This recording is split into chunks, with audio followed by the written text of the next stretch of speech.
Daniel Brooks carried a drunk stranger through his front door at 2 a.m. and didn't tell a single soul. No photos, no posts, no witnesses, just a man who made a quiet choice in the rain when no one was watching. He gave her his bedroom, took the couch, and left a glass of water on the nightstand. By morning, she was gone. He thought that was the end of it. It wasn't, because the woman he carried through that door was the only daughter of the most powerful man in Seattle, and she had already decided Daniel Brooks was different from every man she'd ever known. Drop a comment with your city. Let's see how far this story travels. And if this is your first time here, hit subscribe. You're going to want to see where this goes. The rain came down the way it always does in Seattle in November. Not dramatic, not cinematic, just cold and relentless and personal. The kind of rain that gets inside your collar and stays there. Daniel Brooks was buttoning his jacket on the front steps of Harlow's, a mid-range restaurant on 4th Avenue, when his friend Marcus clapped him on the shoulder hard enough to make him stumble. "See? Was that so terrible?" Marcus said. "You ate food that didn't come from a microwave. You talked to human beings. You survived." "I survived," Daniel agreed. "Let's not push it." Marcus grinned. He'd been trying to drag Daniel out of the house for months. Not for anything wild, Marcus knew better than that. Just dinner. Just the basic act of being a person in the world again, instead of a ghost haunting a 3-bedroom house in the Beacon Hill neighborhood, existing purely in the space between Emma's bedtime and his own alarm clock. Daniel had agreed mostly to stop the texts, and he had to admit, if only to himself, walking down those wet steps, that it hadn't been terrible. He was reaching for his keys when he saw her. She was sitting on the concrete ledge at the bottom of the steps about 20 feet to his left, just past the edge of the restaurant's awning. No umbrella, no jacket that made any sense for November. Her hair was plastered to her face. She had her knees pulled up to her chest, and she was staring at something in the middle distance that wasn't there. His first thought was none of my business. His second thought came immediately after riding hard on the first one's heels, Emma. Not because she looked like Emma. Emma was 7 years old and missing her 2 front teeth. This woman was in her late 20s maybe. But there was something about the way she was sitting, that specific posture of someone who has given up on the idea of rescue, that hit Daniel in a place he hadn't expected to be hit tonight. He stopped walking. Marcus, who had been a step ahead, turned around. "What?" "That woman," Daniel said quietly. Marcus looked away. "She probably just needs a minute. She's been out here a while. She doesn't have a jacket." "Dan?" "Go ahead and get the car. I'll just check on her." Marcus made a face. Daniel knew well, the one that said, "You're going to do this no matter what I say. Aren't you?" and shrugged. "I'll circle the block. 2 minutes." Daniel walked over slowly, deliberately, the way you approach someone who might startle. "Hey," he said, stopping about 5 feet away. "You doing okay?" She turned her head. Her eyes took a moment to focus on him. They were dark brown, or maybe hazel, hard to tell in the wet yellow light of the street lamps, and they were not the eyes of someone doing okay. "I'm fine," she said, clearly and firmly, slurring only slightly on the word fine. "You sure it's pretty cold out here?" "I said I'm fine." She turned back to the middle distance. "I'm waiting for someone." Daniel glanced at her hands. No phone. "You have your phone with you?" "A beat. I lost it." "Inside?" "I don't know." He crouched down slowly so he wasn't looming over her. "What about a friend? Someone you can call from inside. They might let you use the restaurant's phone." She looked at him again. This time her expression shifted, still guarded, but something underneath the guard was cracking just slightly. "I don't want to go back inside," she said. "I threw up in their bathroom. It's embarrassing." "Okay," Daniel said simply. Not "it's fine" or "don't worry about it." Just okay. Acknowledged. Moving on. "I'm Daniel," he said. She studied him for a moment. Claire, do you know your address? I can call you a cab. I've got my phone." Something moved across her face. Frustration, maybe. Or shame. "I know my address," she said. I can't remember it right now. It's stupid. I just moved back and I've only been there a week and I can't. She stopped, pressed her fingers to her forehead. I can't remember it. That's not stupid. That happens. It happens to people who drink too much at their ex-fiance's engagement party, she said flatly, which is a different category of stupid. Daniel absorbed that. He didn't say he was sorry. Didn't say, oh, that's terrible. Just let it sit for a second. So you don't have a phone, you don't have a jacket, and you can't remember your address, he said finally. Correct. Is there anybody in Seattle I can reach out to for you? Family? A friend? She laughed, a short, harsh sound without much humor in it. My dad is the last person I'd call right now, and my friends are all I've been overseas. I don't really have people here yet. Marcus pulled up to the curb. Daniel stood, looked at the car, looked back at Claire. He made the decision in about 4 seconds. Okay, he said. Here's what I'm going to offer, and you can say no. I'm going to get you into that car, take you somewhere warm and safe, and in the morning when you're clearer, we'll figure out how to get you home. No questions asked, no obligations. She looked at him like he'd just offered her something in a foreign language. You don't know me. No, but you're sitting in the rain without a jacket, and you just told me you don't have anyone to call, so. He held out his hand. Just the hand. No pressure. Offers on the table. The silence between them lasted maybe 10 seconds. Then Claire took his hand. Marcus didn't say much on the drive. Daniel had explained quietly, she lost her phone. She's not in a state to be left alone. I'll take care of it. And Marcus, who had known Daniel for 11 years and understood that certain tones of voice were not negotiable, had simply nodded. Claire sat in the back seat with her arms wrapped around herself, her wet hair dripping onto the upholstery, staring out the window. She wasn't crying. She had the look of someone who had decided firmly that she was not going to cry in front of strangers. Daniel respected that. He didn't ask her questions. He didn't fill the silence with reassurances. He just drove. Well, Marcus drove and let her be in whatever place she needed to be. When they pulled up to Daniel's house on Beacon Hill, Marcus turned around and gave him a look that said about 15 things at once. Daniel gave him a single nod back that answered all of them. I'll call you tomorrow, Daniel said. Yeah, you will, Marcus said. The house was exactly what it was, a modest 2-story in a working neighborhood.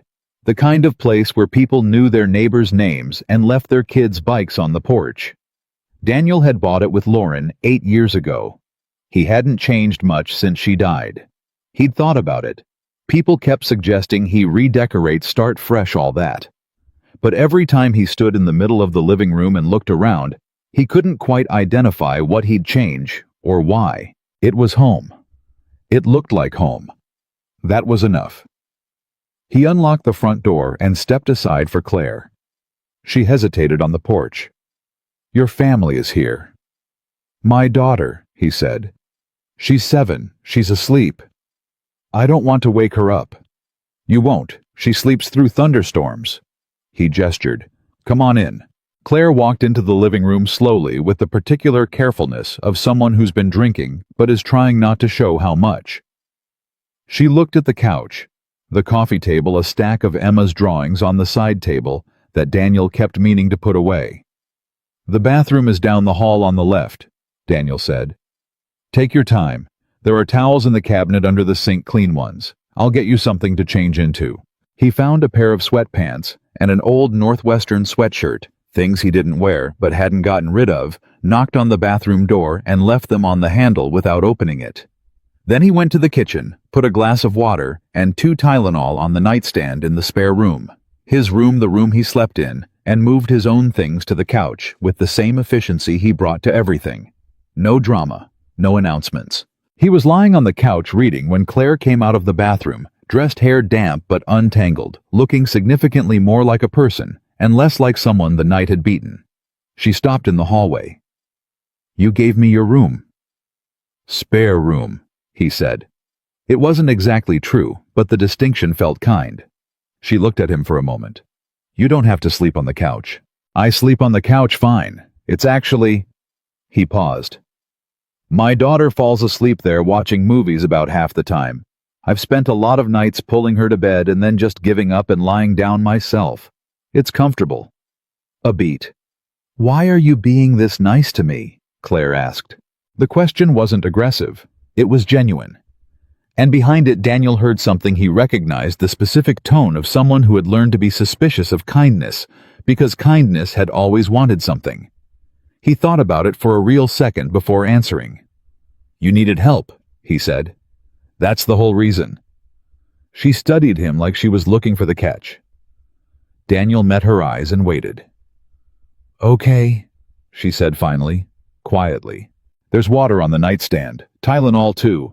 If you need anything else, I'll be right here. She nodded, turned toward the room, stopped with her hand on the doorframe. Daniel, she said. Yeah. Thank you. He nodded once, the way his father had always nodded at something that didn't need more words. Get some sleep. He heard the bedroom door close. He lay in the dark for a while, looking at the ceiling, listening to the rain. His phone said 2:47 a.m. He thought about Emma asleep upstairs, completely unaware that a stranger was in the spare room. He'd need to explain that in the morning, gently, in a way that didn't frighten her or confuse her. Dad helped someone who needed help. Emma would accept that. She'd accepted harder things. He thought about Lauren, the way he always thought about Lauren, in the quiet. Not with grief anymore. Not exactly. But with a kind of constant, low-frequency awareness of absence, the way you're always aware of a missing tooth with your tongue. He thought about what Claire had said. My ex-fiancé's engagement party. He didn't know what that felt like. He'd never been left. He'd been the one left behind in a different way, not by a choice, but by the worst possible accident of time. But he understood, in some foundational way, the feeling of sitting alone in the rain, because the place you were supposed to be didn't belong to you anymore. He fell asleep with the light still on in the kitchen, the way he always did when Emma was downstairs, so she'd never wake up in the dark alone. Bull. At 6:15 a.m., Emma came down the stairs. She stopped 3 steps from the bottom, staring at her father on the couch with the particular expression of a 7-year-old cataloging a thing that does not fit. Dad, she whispered. Morning bug. Why are you on the couch? He sat up, ran a hand through his hair. This was the conversation he needed to handle correctly. Someone needed a place to stay last night. She's in the spare room. Emma's eyes went wide, not scared, curious, profoundly, immediately curious. A girl. A woman. She's grown up. Who is she? She's someone who needed help last night. Her name is Claire. Emma processed this with the seriousness of a PhD candidate. Is she nice? I think she is. Is she going to be here for breakfast? I don't know yet. She might still be sleeping. Emma looked toward the hallway. Can I make her a card? Daniel looked at his daughter, 7 years old. No front teeth, already reaching for her box of construction paper in her mind, and felt something in his chest do the thing it always did. The thing he had no name for. Yeah, he said. If you want. I'm going to make her a card, Emma announced with total conviction, and turned around to go get her markers. Claire woke at 9. She came out of the spare room, slowly stopping in the hallway at the sight of the kitchen. Daniel at the stove, something in the pan coffee already made, and Emma at the kitchen table surrounded by markers working on something with the focused intensity of a surgeon. Emma looked up first. Hi, she said. You're Claire. Claire blinked. I am. I made you this. Emma held up a piece of orange construction paper. In large, careful letters it said, Good morning. Claire. There was a drawing of what might have been a house, or possibly a very large hat. It was difficult to say. Claire took it slowly. She looked at the card for a moment. This is for me, she said. Dad said you needed help, Emma said simply. So I made you a card because cards make people feel better. Do you want orange juice? We have the kind with pulp and the kind without pulp. Claire's mouth moved. She got it under control. "The kind without pulp," she said. "Please." Emma slid off her chair immediately to get it. Daniel turned from the stove. "Morning. How's your head?" "Like something bad happened inside it," Claire said honestly. "Sit down. Eggs." She looked at him, and he saw it again, the thing he'd seen last night in the rain. The particular searching quality in her eyes, looking for the catch. "You don't have to feed me," she said. "I'm cooking anyway. Sit." She sat. Emma brought her the orange juice with both hands, carefully the way she'd been taught, and set it down in front of Claire. Then she climbed back into her own chair and picked up her orange marker. "I'm drawing your house," Emma said. "Even though I don't know what it looks like, so I made it big." "That's a good idea," Claire said. She wrapped both hands around the glass of orange juice and looked at this kitchen, the sticky note grocery list on the refrigerator. The drawings held up by alphabet magnets. The coffee mug that said, "World's OKest Dad," and something moved across her face that she couldn't quite hide in time. Daniel pretended not to see it. He slid a plate of eggs in front of her. "Eat something," he said. "Then we'll figure out how to get you home." She ate. She figured out her address over coffee. It came back to her the way lost things sometimes do, not suddenly but gradually, piece by piece, the street name first, and then the building number, and then the apartment. Daniel found a phone number for a car service in her contacts through her laptop, which she'd left at the restaurant, and which the staff, once Daniel called, had held safely behind the bar. She stood at the front door with her phone retrieved by a remarkably cooperative restaurant manager who'd felt guilty about the whole situation, dressed again in her own clothes from the night before, holding Emma's orange card. Emma had added to it while they were sorting out logistics.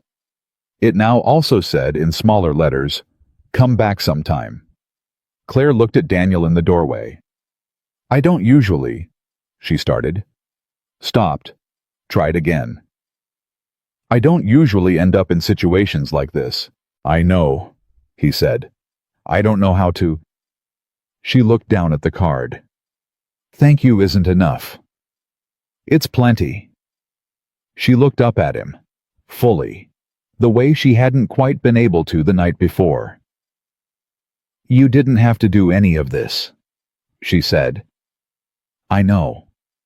"Why did you—" He'd already answered this question once, but she was asking it again in a different way. Not "what do you want from me," but something more like, "how does a person like you exist?" Daniel leaned against the doorframe. "I have a daughter," he said. "I think about her growing up. Someday she'll be out in the world, and something might go wrong and I won't be there. And the only thing I can hope is that somebody, some stranger who doesn't know her, who has no reason to stop, does what I did last night." He shrugged. "So I do it, for whoever needs it." Claire stood very still. The car pulled up to the curb. "I'll go," she said. "Okay." She stepped off the porch, stopped at the bottom of the steps, and turned around. "My last name is Whitmore," she said. He didn't react. The name meant something. It was a name he'd heard, but the connection wasn't there yet, not fully. "Okay," he said. She got in the car. He watched it drive away. Behind him, Emma appeared in the doorway in her socks. "Is she gone?" "Yeah." "Do you think she'll come back?" Daniel watched the car turn the corner at the end of the street. "I don't know, Bug." He didn't know. He really didn't know. He went to work on Monday and heard, like everyone else, that Robert Whitmore's daughter had returned from 2 years abroad and would be joining the company in a senior advisory capacity. He sat in the Monday morning briefing and thought about all the Roberts he'd ever known. Robert Whitmore, his boss, the Robert Whitmore, the man whose name was on the building, the man who'd built Westbridge Construction from 40 employees to 400, had a daughter who had been overseas, who had just come back. Daniel was still turning that over in his mind, not yet connecting the pieces, when the conference room door opened, and everything stopped. She walked in beside one of the senior executives, and she was not the same woman from his porch steps. The wet hair was polished and swept back. The borrowed Northwestern sweatshirt was a tailored blazer. She was carrying a leather portfolio and speaking quietly to the executive beside her with the complete comfort of someone who had been in important rooms her entire life. But she looked up when she entered, and she looked directly at Daniel. And for one full second before her expression rearranged itself into something professional and composed, he saw it. Recognition. She knew exactly who he was. He knew exactly who she was. Whitmore. Claire Whitmore. Robert Whitmore's only daughter. The woman he had carried through his front door at 2 a.m. was the daughter of the man who signed Daniel's paychecks, owned the company Daniel had spent 5 years building a reputation inside, and had the power to end everything Daniel had rebuilt with a single phone call. She knew. She had known when she gave him her name on his front porch. She had known, and she had told him anyway. Daniel sat very still in his chair while the room buzzed around him. He thought about Emma's orange card. Come back sometime. He thought about the way Claire had stood at the bottom of his porch steps and looked at him like he was something she didn't have a word for. He thought about the fact that he'd made her eggs. He thought about his job, his reputation, his daughter. The mortgage on a house that still had Lauren's handwriting on a birthday card tucked in the kitchen junk drawer that he hadn't been able to throw away. He thought about all the ways this could end badly. He thought about what he'd told her on the porch. I do it, for whoever needs it. He had made his choice. He just hadn't known, not fully, not yet, what it was going to cost him. The cost was just beginning. She said nothing. That was the first thing Daniel noticed. Not just in that conference room moment when their eyes met, but in the days that followed. Claire Whitmore walked into Westbridge Construction like she belonged there, which she did, and she moved through the offices and the meetings and the hallways with the particular kind of ease that comes from growing up watching someone powerful operate. She knew how rooms worked. She knew where to stand, when to speak, when to let silence do the work for her. And she said absolutely nothing about Daniel Brooks, not to the executives, not to the project managers, not to her father. Daniel spent the first 3 days waiting for the conversation that never came. He'd be in the middle of reviewing a structural report, and his phone would sit there on the desk like a small bomb, and every time it buzzed, he'd feel his stomach drop 2 inches before he checked and found it was Marcus asking about the game, or Emma's school sending a permission slip reminder, or a contractor calling about a delivery window. Never Robert Whitmore. Never HR. Never anything that suggested the world was about to fall on him. By Thursday, he started to breathe again. By Friday, he almost convinced himself it was going to be fine. Then Claire walked into his office and closed the door behind her. He was on his feet before he'd consciously decided to stand. Old reflex. His mother had raised him to stand when someone entered a room, and apparently that training was deeper than his nervous system.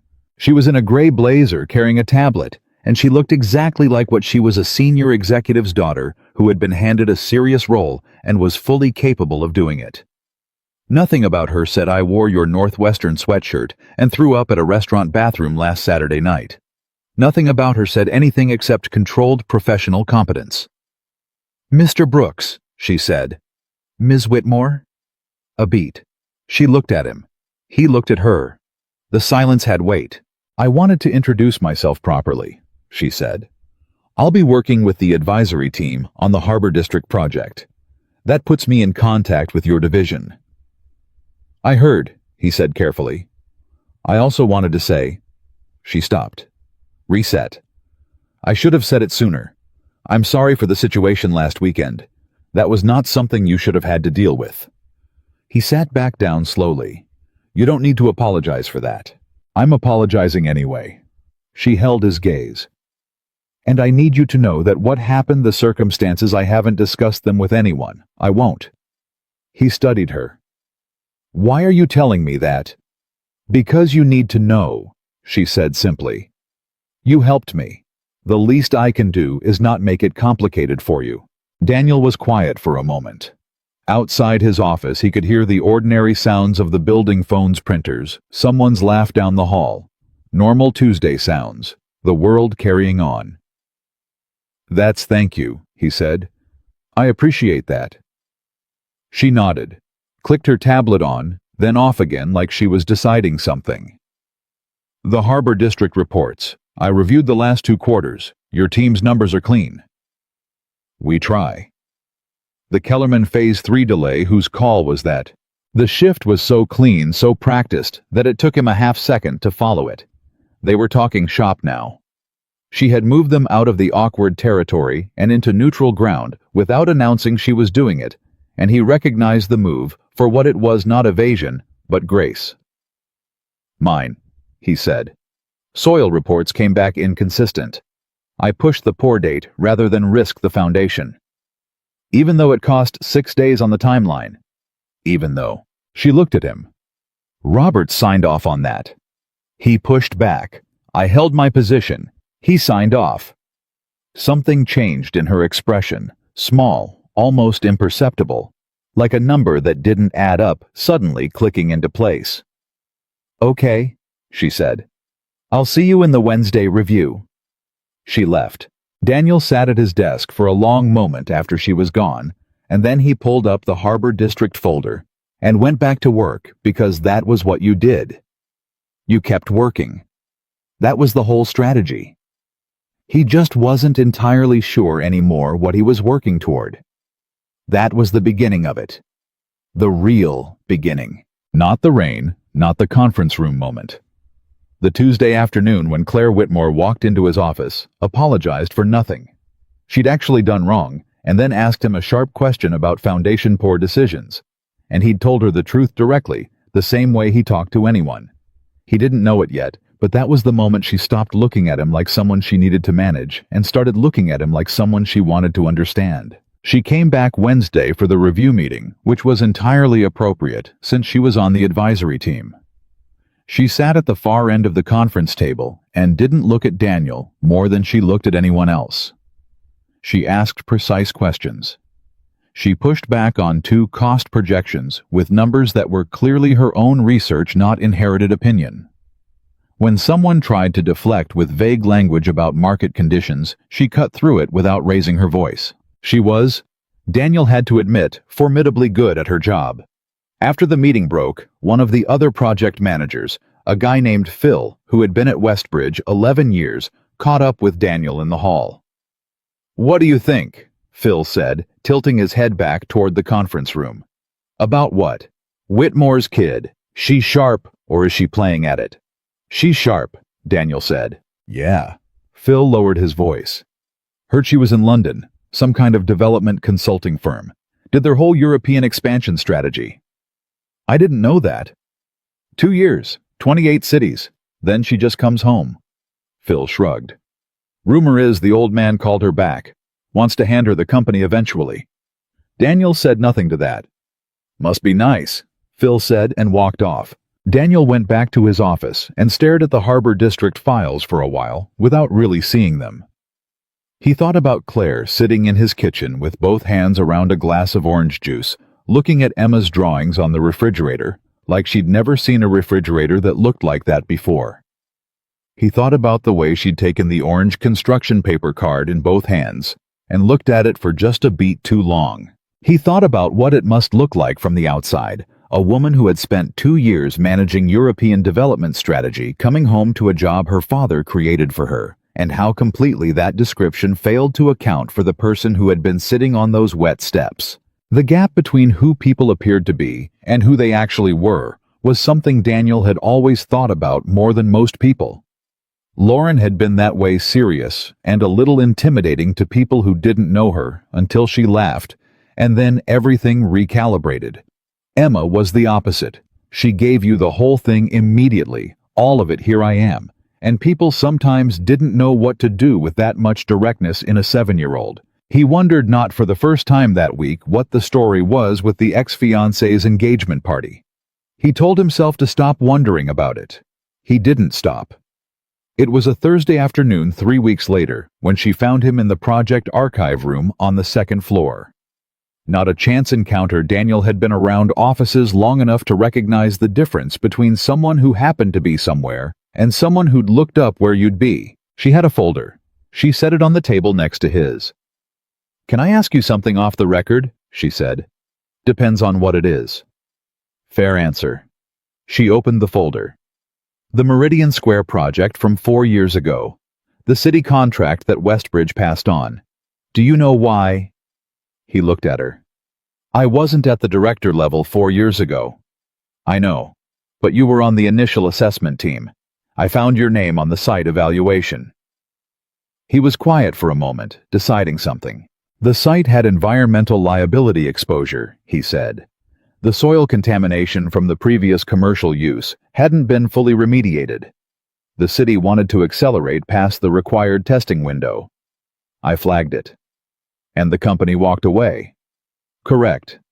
Because of your flag. My flag and 2 others. But yes. She looked at him steadily. That contract was worth $32 million. I know what it was worth.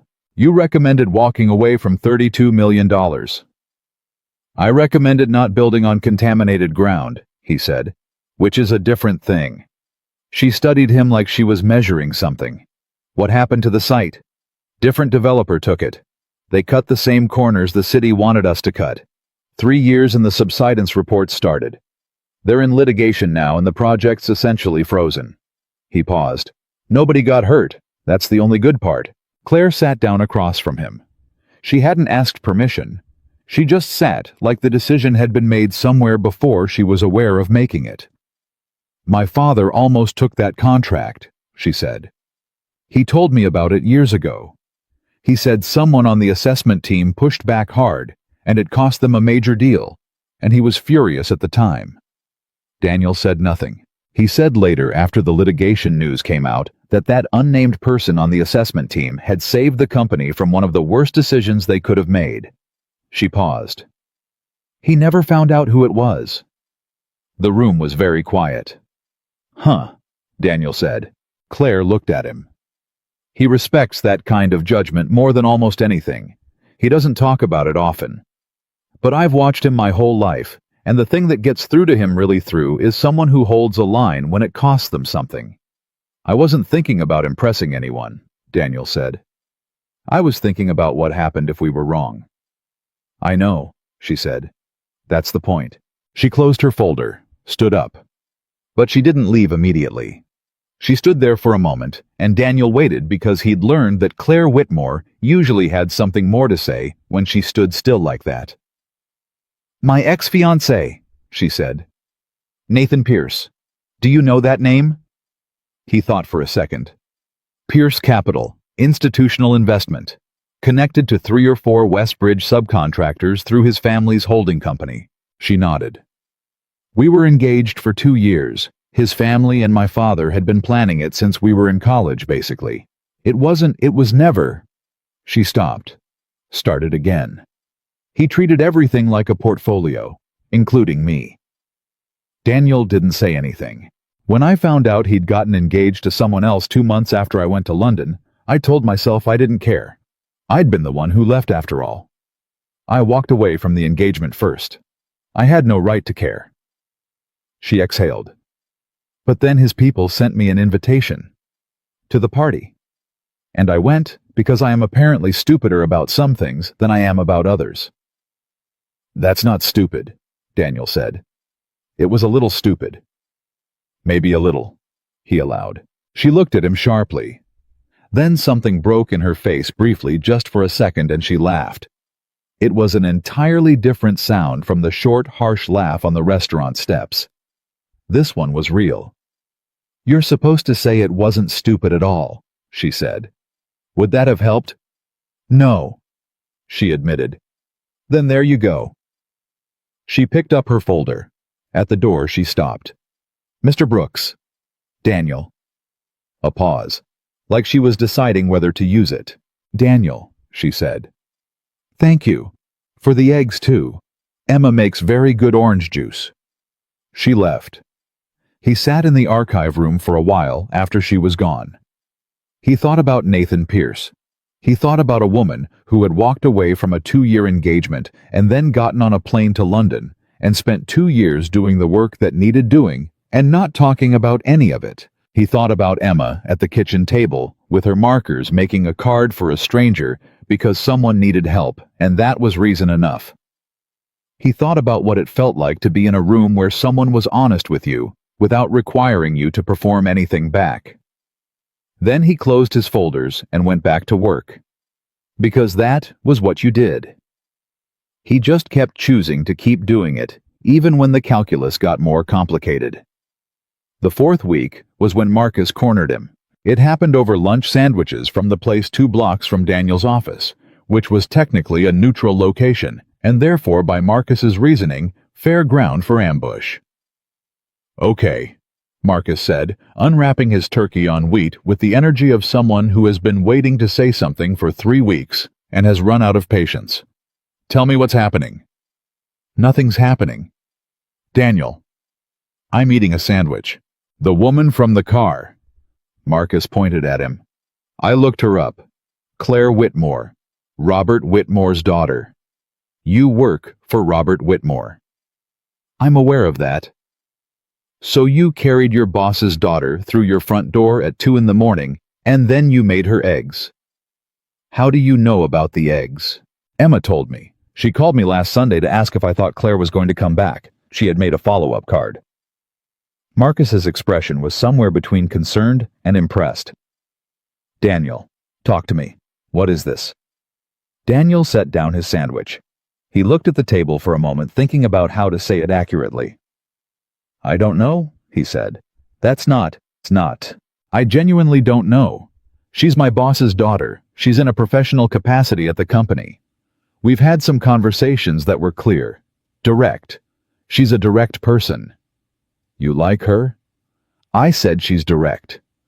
Which is the single thing you find most attractive in a person, so. You like her." Marcus leaned back. "Does she like you?" Daniel said nothing. "Oh," Marcus said. "Okay. It's complicated. It's always complicated with you. You turned, 'My wife is gone, I have a daughter, I have a mortgage, and I rebuild houses for a living' into something manageable and functional. You can handle complicated. That's different." "It's not that different." Marcus picked up his sandwich. "What's the actual problem, the professional situation?" "That's part of it." "What's the other part?" Daniel was quiet for a long moment. Outside, a city bus went past, shaking the glass slightly. "I built something," he said finally. "After Lauren. It took a long time. Emma's good. We're stable. The job is solid. I didn't think I was going to be interested in adding anything to that picture. And now," he looked out the window, "and now I'm thinking about things I haven't thought about in 5 years," he said. "And I'm not sure whether I'm reading something correctly or I'm just—" He stopped. "I don't want to be wrong about this. I can't be wrong about this." Marcus was quiet for a moment, in the particular way he was quiet when he was going to say something that mattered. "You're not wrong," he said. "I watched her face when you walked over to her on those steps. I was in the car. I could see her from the window. She watched you come toward her, and something in her face changed. That was before you said a word." Daniel looked at him. "I'm just saying," Marcus said. "Some things don't need a lot of analysis." Daniel picked up his sandwich. "She's Robert Whitmore's daughter." "Yeah." "If this goes wrong in any direction—" "Yeah, I have Emma to think about." "I know." "So," Marcus nodded slowly. "So you're going to be careful and slow and do it the right way like you do everything." He took a bite. "That's fine. Just don't talk yourself out of it because you're scared. There's a difference between being careful and being scared." Daniel thought about that for the rest of the afternoon. The 5th week, Claire started doing something that he noticed and couldn't unnotice. She started finding reasons to be where the actual work was happening, not in the executive conferences, not in the advisory meetings, down in the project management division, in the document rooms, and the planning sessions in the places where the people who actually put up buildings spent their days. She didn't announce herself. She didn't grandstand. She just showed up, asked questions, listened to the answers. When Carla, who had been running the permitting desk for 9 years, had a confrontation with a city inspector that nearly derailed the Harbor District timeline, it was Claire who went to bat. Quietly, efficiently, without creating a story about herself in the process. Phil cornered Daniel in the coffee area about it. "Did you see what she did with the Hendricks permit thing? I heard about it. She knew the building code interpretation by memory. Chapter and section number. Cited it directly to the inspector's face." Phil shook his head. "Where does she learn that?" "She studied it," Daniel said. "Why would she bother? She's the boss's daughter. She doesn't need to know." "She bothered," Daniel said, "because she wants to know what she's talking about." He refilled his coffee. "Some people are like that." Phil gave him a long look that Daniel didn't engage with, and walked away. What Daniel didn't tell Phil was that he knew why she was doing it. He knew because she'd told him in pieces across 4 conversations in hallways and archive rooms, and once in the parking structure when they'd both ended up walking to their cars at the same time. She'd told him about London, not the professional version, but the real one. 2 years in 18 cities, sleeping in furnished apartments, eating alone most nights, doing work that mattered, but being completely unknown. No one called her Robert Whitmore's daughter in London. She was just the consultant who knew her numbers and worked late and didn't complain when the job got hard. "That was the first time I understood what I was actually capable of," she'd said. They were at the parking structure. Her car was a level up from his. Neither of them was moving toward their respective cars. "Not what my father's name was capable of. What I was."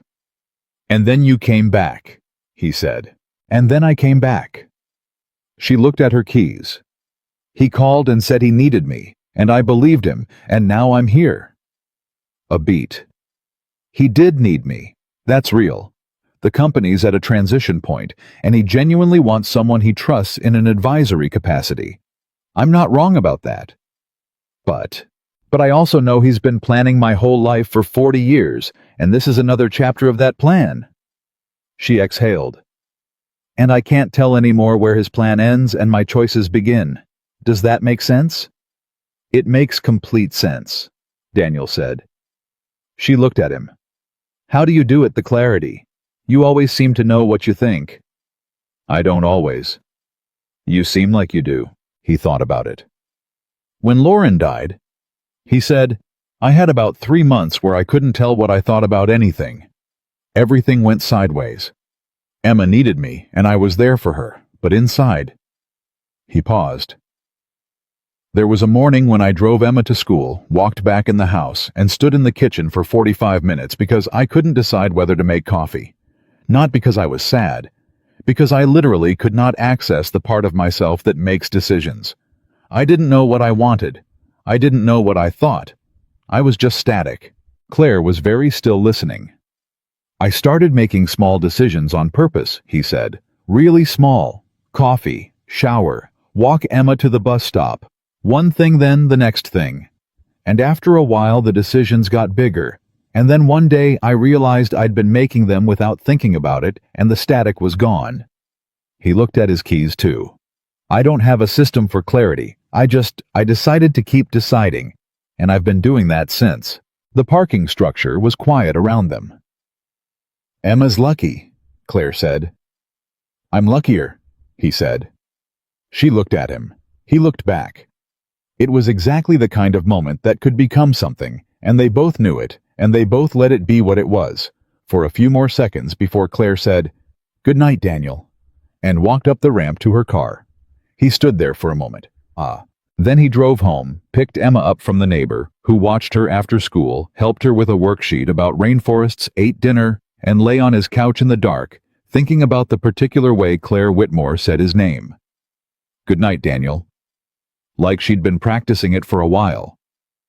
It was a Wednesday, week 6, when Nathan Pierce walked into Westbridge Construction. Daniel didn't know who he was at first. He saw a man in an expensive suit talking to the receptionist with the kind of confidence that comes from never being turned away from places. And he noted it, the way he noted anything in his peripheral environment, categorized and filed, and kept walking. He found out at lunch from Phil, who had apparently been at the front desk when it happened. "Pierce Capital," Phil said. "Apparently they're looking at a consulting position on the Harbor District financing. The old man invited him in." Daniel's fork stopped midway to his plate. He put it down carefully. "Nathan Pierce," he said. "You know him." "I know the name." He kept his voice even. "Robert Whitmore invited him. Had a 2-hour meeting with him this morning. Pierce's family has connections to 3 of the financing institutions on the harbor project. Makes sense they'd want him at the table." Phil shrugged. "I heard he knows the family. Old money, old connections, all that." Daniel said nothing. He spent the afternoon with a low-level alertness running under everything he did. The kind that doesn't interfere with work, but doesn't go away either. He finished 3 reports. He called the city permitting office twice. He reviewed the soil compaction data from the Harbor District site inspection and made 2 notes for the Wednesday review. At 4:15, he was walking past the executive wing when he heard voices through a partially open door. He wasn't trying to listen, but he heard Claire's voice sharp and controlled, which was different from her usual tone, and he stopped before he could decide not to. "You don't need to be here, Nathan." "Your father invited me. That's not really something I can control." "You could have declined." "Why would I decline?" A pause, and the voice that said it was smooth and even and completely comfortable. The voice of someone who had never once second-guessed whether he belonged in a room. "It's a major project. Good financials. My family has history with Westbridge. It's a natural fit. It's a transparent move." "Claire, don't." The one word landed clean and final. "We're professionals here. I'll treat you like a professional, but don't mistake professional courtesy for anything else." A longer pause. "You always did take things too personally," Nathan said. The silence that followed was the kind that has a shape. "You showed me your engagement announcement at your own party," Claire said very quietly. "While I was still standing there, you waited until I was in the room and then you announced it, and then you looked at me." The quiet was precise as a scalpel. "Don't tell me I take things too personally, Nathan. Not to my face." Daniel didn't move. He heard footsteps, Claire's. He'd know them anywhere now. Crossing the office toward the door, and he took 3 fast, quiet steps back around the corner before the door opened fully.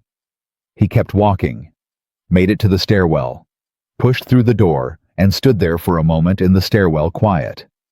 He thought about Claire's face in the parking structure. The thing she'd said about not being able to tell where her father's plan ended and her choices began.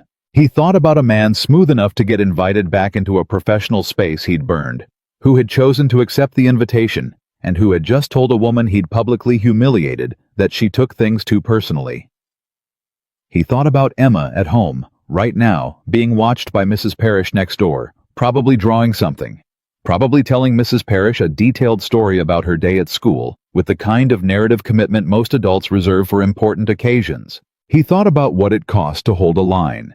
He thought about contaminated ground and $32 million contracts and what happened when you built on something that wasn't safe. Then he went back to his desk and worked until 6 o'clock. And he drove home. And he made Emma dinner. And he helped her with a math worksheet. And he told her a story about a knight who was also a general contractor and whose specialty was earthquake-resistant foundations. Emma thought this was the funniest premise for a story she had ever heard and requested 7 specific plot details before she fell asleep.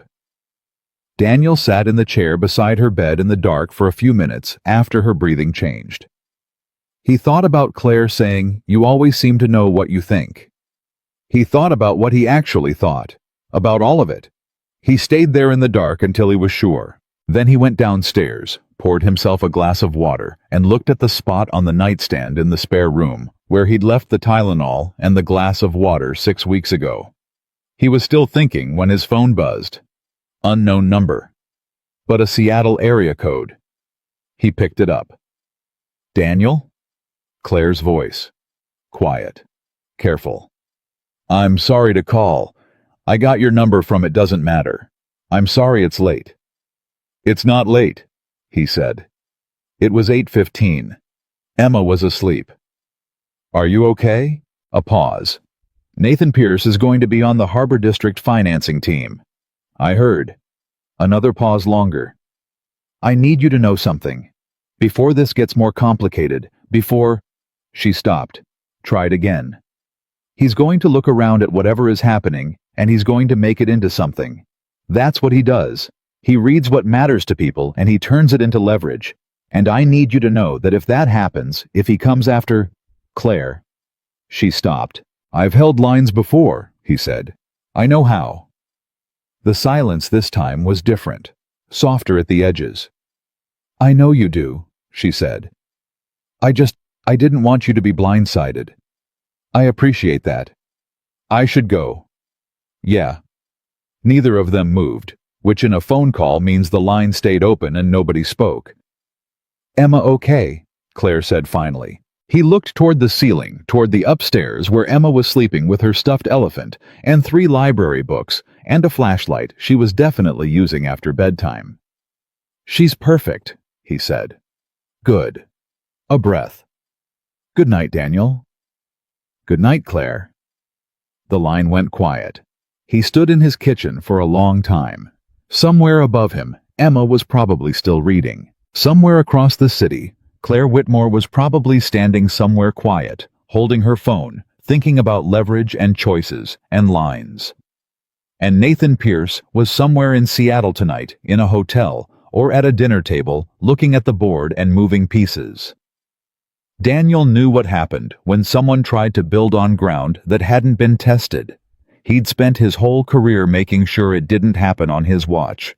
He wasn't going to let it happen now. Not to his job, not to what he'd built, not to Emma. And not, he was sure of this now, in the way he was sure of load-bearing calculations and soil compaction reports, in the way he was sure of things that mattered not to Claire. He went to the kitchen counter and wrote himself a note the way he always did before a complicated project. Short, direct, just the essential thing. He wrote, "Hold the line." He folded it in half and left it where he'd see it in the morning. Then he turned off the kitchen light and went to bed, and he slept the way he always slept, before a difficult week, completely efficiently without waste. He was going to need it. The note was still on the kitchen counter Monday morning when Daniel came downstairs. Hold the line. He'd written it Friday night like a reminder, and now it looked like a warning. He folded it, put it in his shirt pocket, and made Emma's lunch. She was upstairs getting dressed, narrating something to herself, the way she always did in the morning, a running commentary on whatever was happening in her head, half story and half argument with imaginary characters. He could hear it through the ceiling, rising and falling, punctuated by the sound of dresser drawers. He stood at the counter and listened to it the way he listened to things he knew could disappear. Like rain, like certain kinds of quiet. Emma came down at 7:14 with her backpack on the wrong shoulder, one shoe untied, and a very serious expression. "Dad," she said, "if a knight's specialty is earthquake-resistant foundations, what does his shield look like? Probably has rebar on it." She considered this with genuine gravity. "I think it has a crack in it," she said, "but it doesn't fall apart." He looked at her. "That's better," he said. "I know." She sat down for breakfast. "I'm going to draw it tonight." He tied her shoe. He drove her to school. He watched her go in through the double doors with her backpack bouncing and her coat half off already, and then he sat in the parking lot for a moment before pulling back out onto the street. A shield with a crack in it that doesn't fall apart. 7 years old and sharper than most rooms full of adults. He got to the office at 8:45. By 9, he already knew the week had started badly. The first sign was Phil, at the coffee station, who looked up when Daniel walked in and immediately looked back down. Phil was not a man who looked away from things. He'd been in construction project management for over a decade, and he'd built the specific kind of face that didn't flinch at difficult conversations or bad news. So when he looked down at his coffee like it required his complete attention, Daniel felt the first low pulse of something wrong. "Morning," Daniel said. "Morning." Phil still didn't look up. "What happened?" A pause. "Heard some things over the weekend." "What kind of things?" Phil set his coffee down, looked at Daniel with the expression of someone who wishes they were somewhere else having a different conversation. Nathan Pierce had dinner with some of the senior partners Friday night. Keller Bright and Morrison. The three who have been here longest. Daniel waited. He told them a story, Phil said.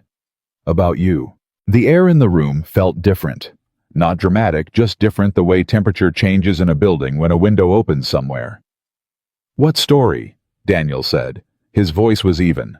He said, Phil exhaled. He said that you had a personal relationship with Claire Whitmore that predated her joining the company, that she came to your house, that there was a... He stopped. He used the word situation, said it was the kind of thing the company should probably know about before it became a liability. Daniel said nothing. He has security footage, Phil said. Or he says he does. From a camera down the block from your house. Her getting out of a car. You at the door. Phil's voice was flat and careful. Dan, I need to ask you directly. Is there something going on between you and Claire Whitmore? The coffee machine finished its cycle. Someone opened the door to the hallway and let it swing shut behind them. I helped someone who needed help, Daniel said. That's the complete story. Phil looked at him for a long moment. Okay, he said. I believe you. But Pierce is not going to tell it that way. I know. This is going to Robert Whitmore. I know that too. Phil picked up his coffee. What are you going to do? Daniel thought about contaminated ground, about building on something that wasn't tested, about $32 million contracts and what it cost to hold a position when every pressure in the room was pushing you to let go. My job, he said. Same thing I always do. He went to his desk. He spent the morning on the Harbor District Foundation reports. He called the city inspector's office about the Kellerman Phase 3 sign-off. He reviewed a subcontractor invoice that had 2 line items that didn't add up and sent a note to accounting. He answered 11 emails with the precision of someone who was paying close attention to every word they put in writing. He did not hear from HR. He did not hear from Robert Whitmore. He did not see Claire. At 11:30 his phone rang. Internal line. Extension he didn't recognize. Daniel Brooks, he answered. Mr. Brooks. The voice was male measured and unfamiliar. This is Gerald Keller, senior partner. I was wondering if you had a few minutes this afternoon. The name landed with weight. Gerald Keller had been at Westbridge for 22 years. He was in practical terms the institutional memory of the company the man Robert Whitmore consulted when he wanted perspective that went beyond the spreadsheet. Of course, Daniel said. When works for you? 2 o'clock. My office. I'll be there. He hung up. He stared at the Harbor District folder on his desk for a moment, then opened it and kept working. There was nothing else to do. You couldn't outrun a wave. You positioned yourself correctly and you let it break. At 12:15, Claire appeared in the doorway of his office. She looked like she'd slept about 3 hours. Her blazer was perfect. Her face was controlled. But Daniel had learned to read what was underneath the control, and underneath it was something that was working very hard not to show. She closed the door behind her. You know, she said. Phil told me this morning. I'm sorry. She said it without preamble, without softening it. Direct the way she was direct about everything. This is my fault. I should have... Stop, he said not unkindly. This isn't your fault. I brought this to your door, literally. Nathan Pierce brought it to my door. You had nothing to do with how he chose to handle what he found out. He met her eyes. You warned me Friday night. You told me he'd use whatever he found. That's the opposite of your fault. She stood very still. Keller called you. 2 o'clock. He called me too. 1 o'clock. She exhaled through her nose, the specific exhale of someone managing something internally. He's going to ask me directly if there's a personal relationship between us that represents a conflict of interest. What are you going to tell him? She looked at Daniel. The truth. What happened when it happened and why? Okay. Are you going to tell the truth? That's the only thing I know how to tell, he said. Something moved in her face. Not relief exactly, more like recognition, like she'd expected this, and still somehow been surprised to actually get it. "He has footage," she said. "Pierce, from a residential security camera on your block, a neighbor's. It shows me getting out of a car in front of your house and you holding the door open." "I know." Without context, it looks like, "I know what it looks like." Daniel leaned back in his chair. "Does it look like what it actually was?" "No," she said quietly. "So we tell Keller what it actually was. We tell it clearly. We tell it the same way separately, because the same story told separately is the only thing that can't be twisted." She looked at him for a long moment. "You're not scared." "I didn't say that." "You look like you're not scared. I look like someone who's done this before," he said. "Standing in a room and saying something true that not everyone in the room wants to hear. I've been doing that my whole career. It's just, this time it's about me." She nodded slowly, moved toward the door. Hand on the frame. The same posture as the first time she'd been in this office 6 weeks ago, and the same quality of stillness. "Daniel," she said. "Yeah." He's not going to stop at Keller. He understood what she meant. This was the opening move, not the whole game. "I know," he said. "He's going to go to my father." "I know that too." She held his gaze. "My father he's a good man, but he's protective. And he has a particular way of seeing threats, and when he decides something is a threat—" She stopped. "He doesn't ask a lot of questions before he acts." "I'll handle it," Daniel said. "I don't want you to have to handle it alone." Something quiet and significant moved through the space between them. Not a moment with drama attached to it. Just the plain true fact of someone saying, "I don't want you alone in this," and the plain true fact of what that meant. "I'm not," he said. "Am I?" She looked at him. "No," she said. "You're not." She left. He sat at his desk and looked at the Harbor District folder and thought about two things simultaneously: load-bearing calculations, and the way Claire Whitmore said, "No," like it was a door she was walking through, not closing. At 1 o'clock, Claire was in Gerald Keller's office. Daniel couldn't know exactly what was said in that room.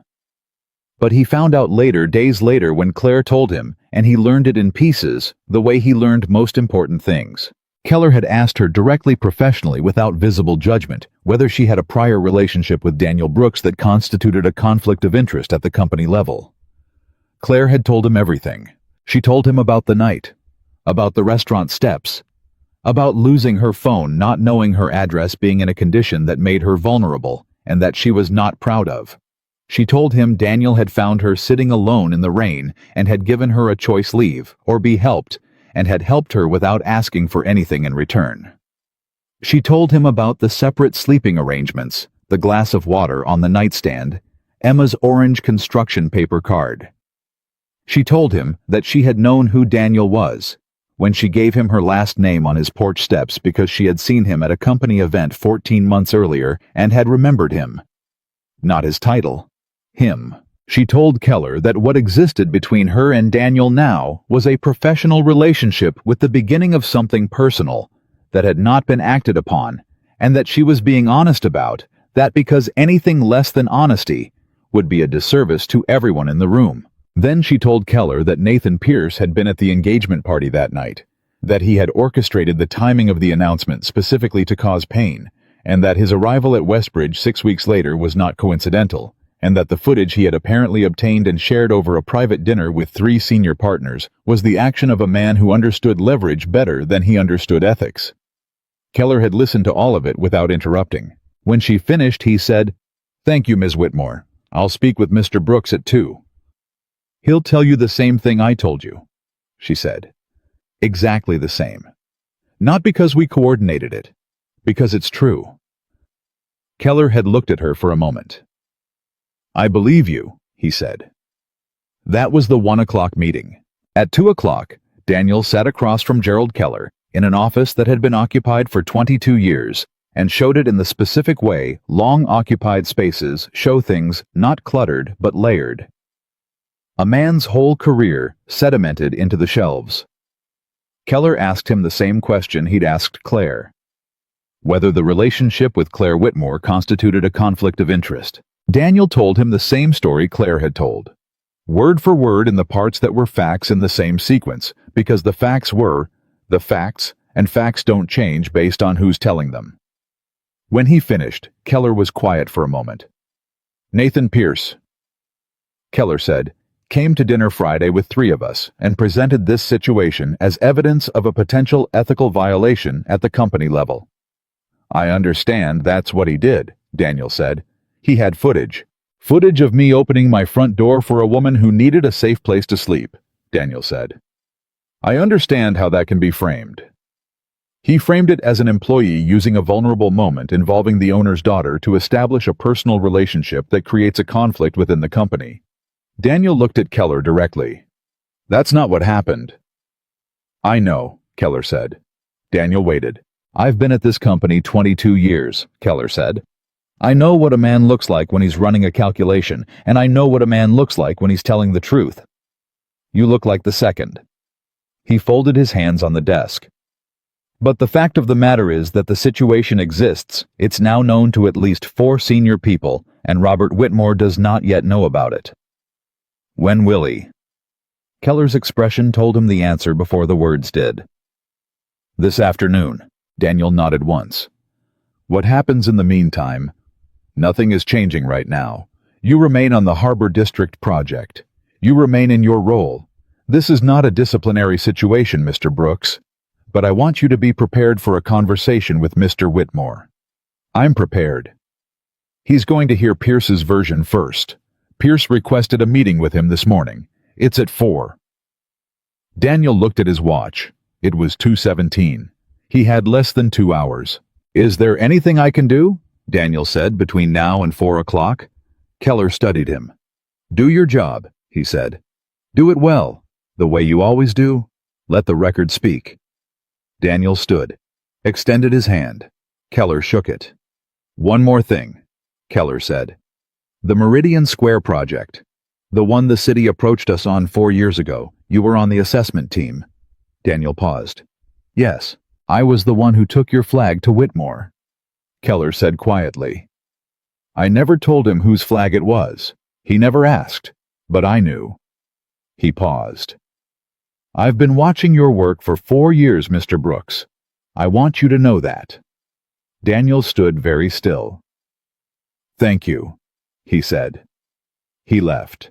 He went back to his desk. He opened the Harbor District folder. He worked for 93 minutes with the particular focused efficiency of someone who understands that the best argument they can make is the quality of what they produce. At 4 o'clock, Nathan Pierce walked into Robert Whitmore's office. Daniel didn't see it happen.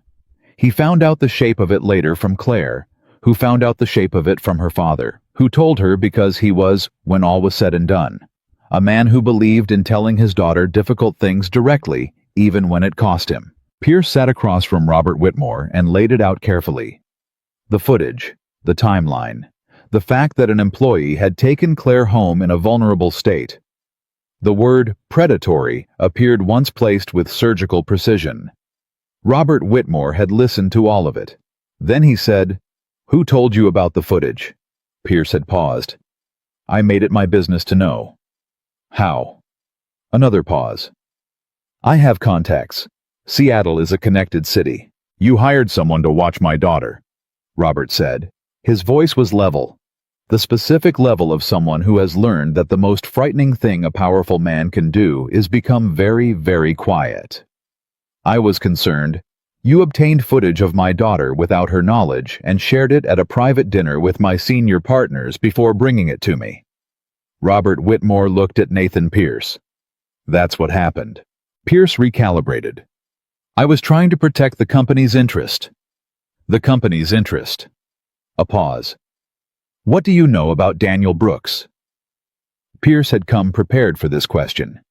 He said, reliable employee, mid-level management, competent, but not exceptional, no particular distinction. The summary of a man Nathan Pierce had looked up for the purpose of diminishing.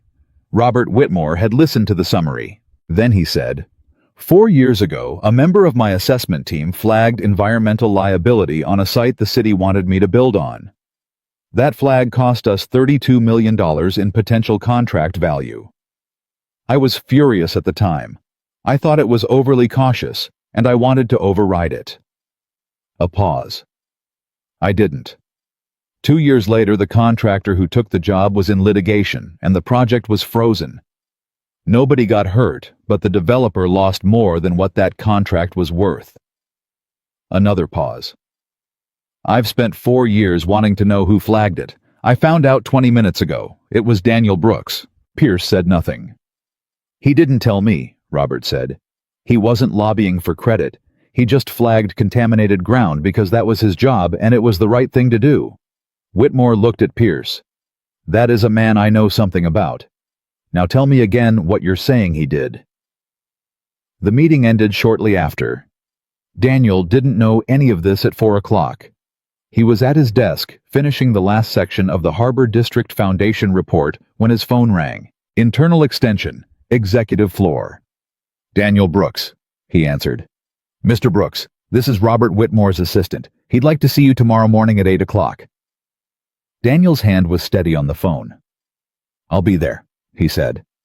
He hung up. He sat at his desk for a moment. The office was quieting down around him, the end-of-day sounds, people gathering their things and logging off.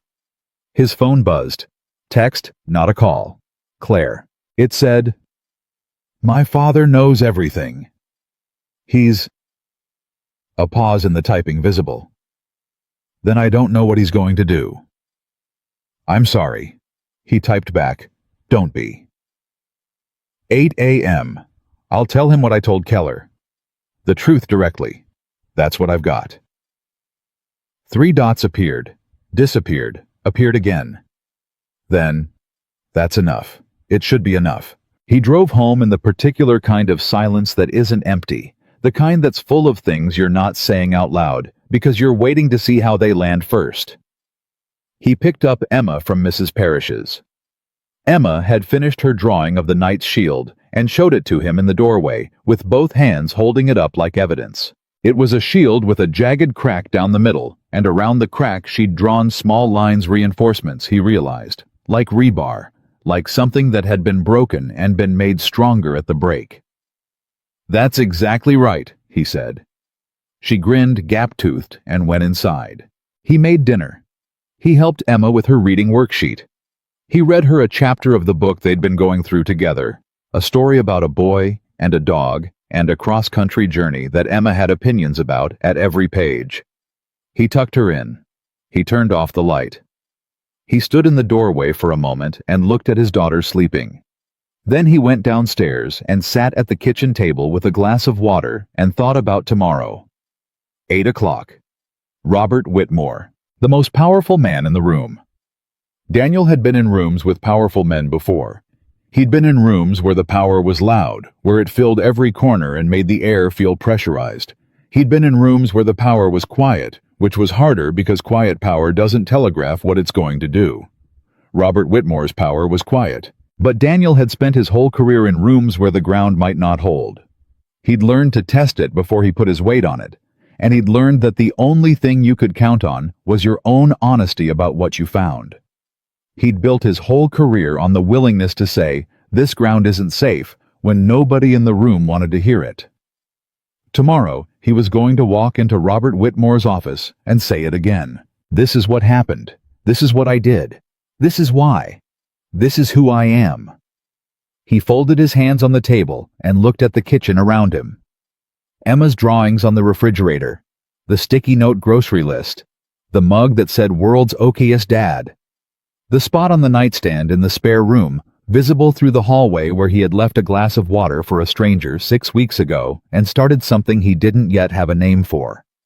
His phone buzzed one more time. Claire again. It said. She still has the card, the orange one. She put it on her wall, apparently. Mrs. Parrish told me. I don't know why I'm telling you this.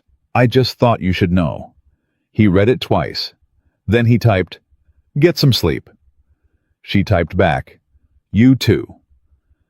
He put the phone down and looked at the kitchen for a while longer. Then he turned off the light. He was going to need everything he had tomorrow morning, and everything he had was exactly enough. It had always been exactly enough. Not more than that, not less. Just enough when it counted to hold. The kitchen went dark. Outside Seattle did what Seattle does at night. In November, it kept raining quietly without drama, the way things happen in real life that matter the most. And somewhere across the city, in a building that had his name on it, Robert Whitmore sat at his desk and looked at a security camera, still a woman stepping out of a car, a man holding a door open in the rain, and thought about a flag on a contaminated site and $32 million, and what it costs a man to hold a position when everything in the room is pushing him to let go. And Nathan Pierce sat in his hotel room and looked at his phone and recalculated. He was not finished. He had one move left, and he was going to use it.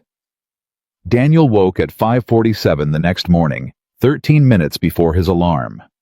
He lay in the dark for a moment, completely still, the way he'd trained himself to wake up in the years after Lauren died, not reaching for her side of the bed anymore.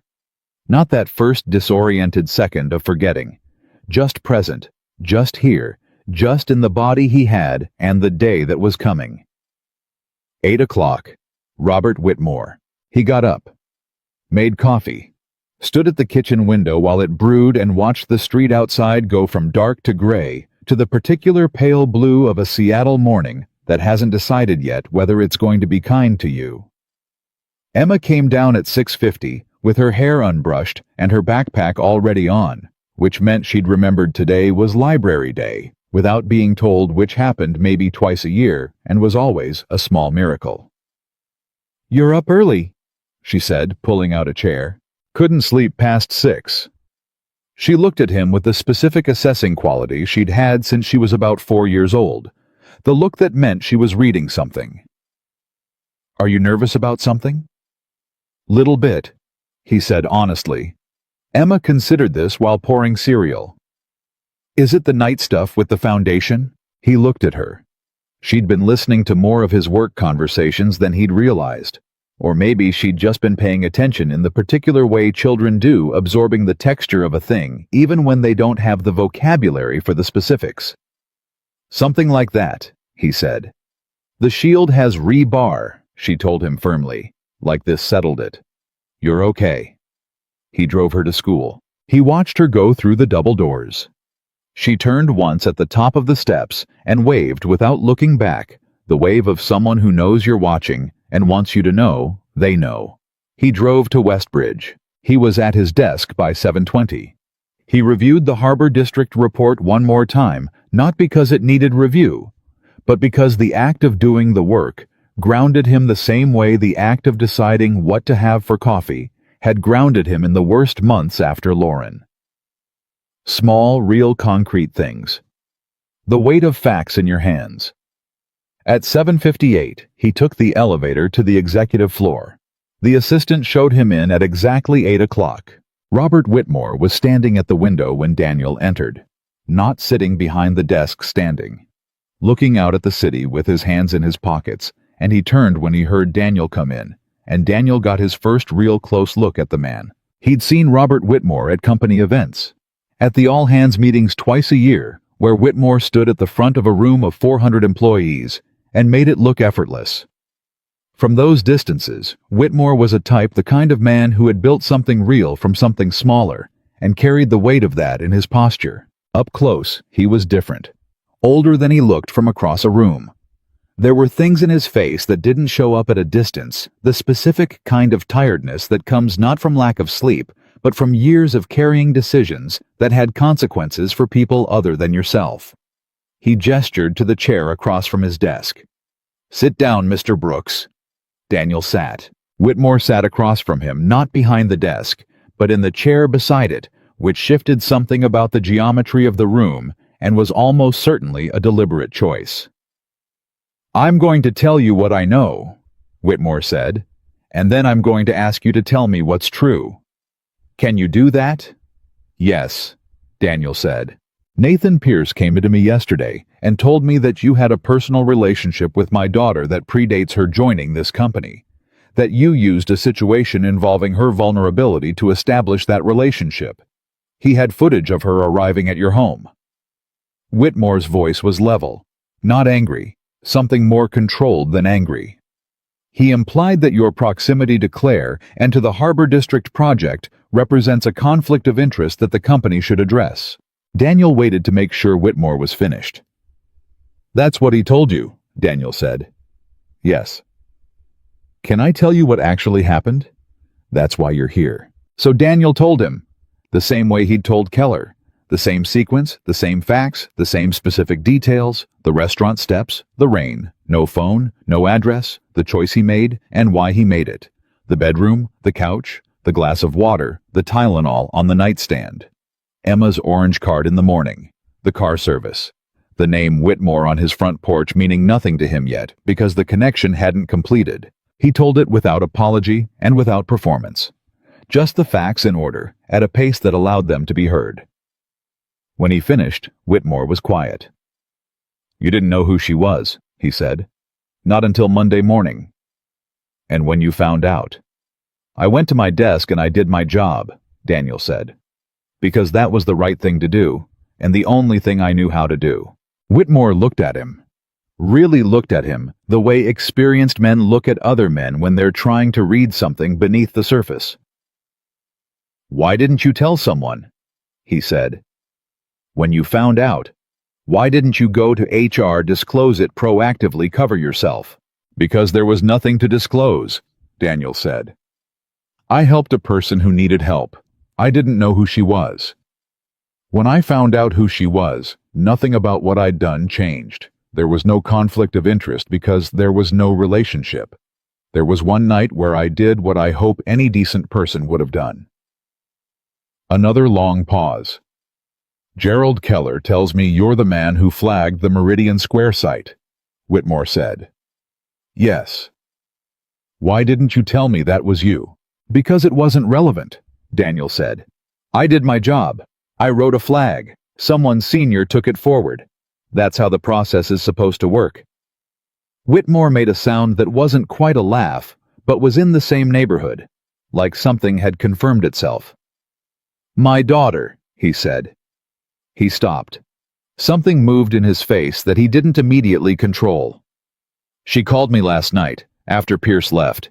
She told me everything, her version." He paused. "She told me you made her eggs. She needed breakfast," Daniel said. Whitmore looked at the window for a moment. When he turned back, something in his face had shifted just slightly, just enough. "My daughter has been surrounded her whole life by people who wanted something from her," he said. "From her name, from what her last name opens. I built this company with the intention of giving her something, and somewhere along the way He stopped. "I didn't realize I'd also built a cage around her." He said it the way people say things they've recently understood and are still getting used to. "She came back from London different, stronger. And I took credit for that. In my own head told myself she'd gone to grow and come back ready.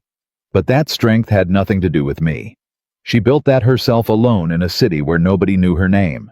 Daniel said nothing. This was not his territory to speak into. "She told me about Nathan," Whitmore said. "The engagement party, what he did." His jaw was set. "I didn't know. I knew they'd ended the engagement. I didn't know the circumstances." A pause that had weight. "I introduced them. I thought he was the right kind of man. I was looking at the wrong things." "People look at what they're taught to look at," Daniel said quietly. Whitmore met his eyes. "What does that mean?" "It means the things that matter, the things that actually tell you who someone is, those are slow. They happen in small moments, when nobody's watching, when there's no upside to doing the right thing. Those are hard to see from a distance." He paused.